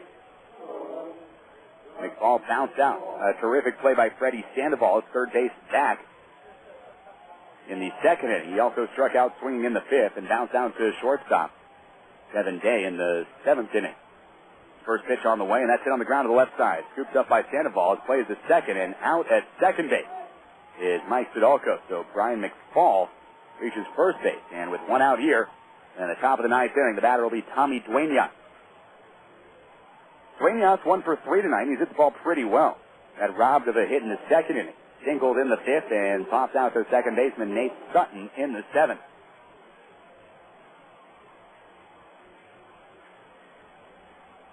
So barring a miracle, Mavericks going to fall to 2-2 on the season against Rancho Cucamonga.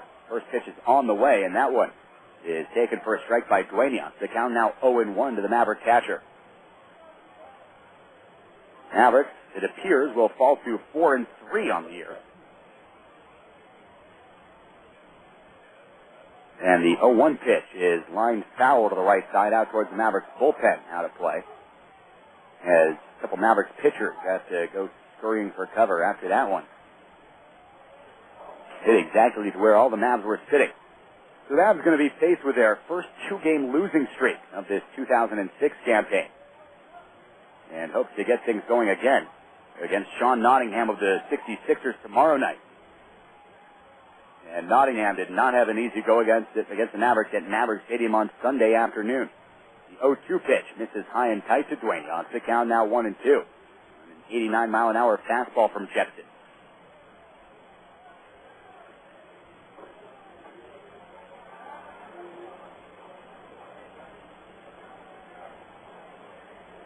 Jepsen set once more. And the 1-2 pitch. And he went around. Tommy Duenas, not the best-looking swing at a ball in the dirt. Out of three-quarters of a swing. And he heads back to the dugout. And the Mavericks now down to their final out in this contest. That'll bring up Mike Gaffney to the plate for the fourth time tonight. The pitcher is 2 for 3 in this game. Singled in the third, grounded into a double play in the fifth, and doubled and scored in the eighth inning. That's the only Mavericks one. They trail by 9 tonight. And the first pitch is on the way, and that one is taken low and away for a ball. The count now 1-0. Jepsen, originally penciled in as a starter. He appeared last year as a starter for the Quakes. Well, this year he's appearing in relief as the next pitch misses inside the Gaffney. The count drops to 2-0. Jepsen last year, an 0-1 record and a 10.66 ERA for the Quakes. Lost 10, struck out 11 in 12 2/3 innings pitched. Well, the count now 2-0. He delivered. And that one's lined up the middle. That's another base hit and another well-struck ball for Michael Gaffney. I think he's making a case for himself to be the Aloha Liquidation Systems player of the game tonight. In a lopsided defeat. Well, McFall moves over to second base. Gaffney to first. He's 3 for 4 tonight. And that's going to bring up Francel Melgarejo to the plate. Melgarejo 1 for 4 in this game. Singled back in the sixth inning. 2 outs, runners at first and second base. 10-1 in favor of Rancho Cucamonga. Jepsen is set, and the pitch is on the way. And that one is taken. Low for a ball by Melgarejo. The count now 1-0 to the Mavericks center fielder. Quakes about to improve to 5-2 on the season. So both of those 2 losses are at the high desert. Count 1-0 to the Maverick leadoff batter. The pitch is on the way. And that one is taken for a strike on the outside corner. The count now evened up. And 1 ball and 1 strike. So high desert now down. Their final 2 strikes of this ball game. And according to this announcer, they could not have come soon enough. The count 1-1. Jepsen set. And he delivers. Swung on and missed. That was a nasty sinker uncorked by Jepsen. And the count now 1-2. Well, the Mavericks going to return home for that 1-game homestand that we've talked a lot about tomorrow night. Make your plans to come out to the Mavs for a family feast night sponsored by Aloha Liquidation Systems. All hot dogs and sodas on sale for just $1. Count is 1-2. Jepsen delivers, and that pitch is a curveball that just misses low. And the count now evened up at 2 balls and 2 strikes.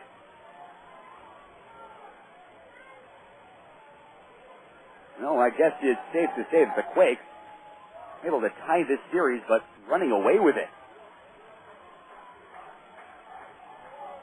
outscored the Mavericks 22-4 in this series. Ground ball to the shortstop. Day up with it. The flip to Sutton is in time, and that's the end of this godforsaken game. The Mavericks fall to 4-3 on the year. The Quakes now 5-2. Winning pitcher in this game is right-hander Rafael Rodriguez. He's 2-0. Loser is Luis Cota. He is 0-2. No save. And we'll be right back after this commercial break with the Valley High Toyota Honda post-game show. So don't go anywhere. Plenty of news and notes, scores, and stats from the Epicenter right after this.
Well, the Mavericks won the first two games of the series, but then it was all downhill as they dropped the final two games.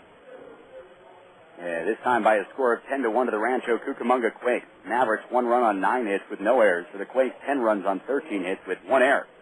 Winning pitcher in this game, Rafael Rodriguez. He's now 2-0. As the loss goes to Luis Cota. He is 0-2. No save in this game. Time of the game, 3 hours and 1 minute.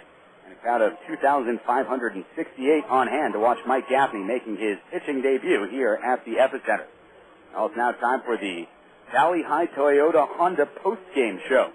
And that includes the Aloha Liquidation Systems player of the game. That goes to Rafael Rodriguez of the Quakes. Congratulations. He throws 6 shutout innings for the second consecutive start.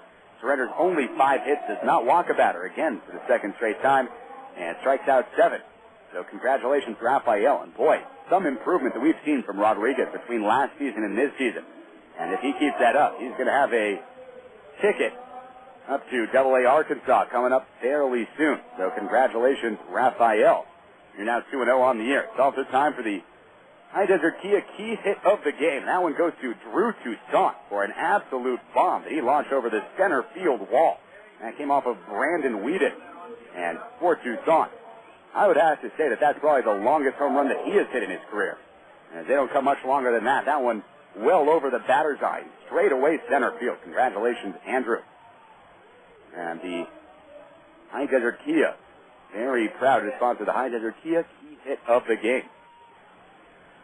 Well, want to take some look at some scores around the Cal League right now, as just about all the games are at or near the end.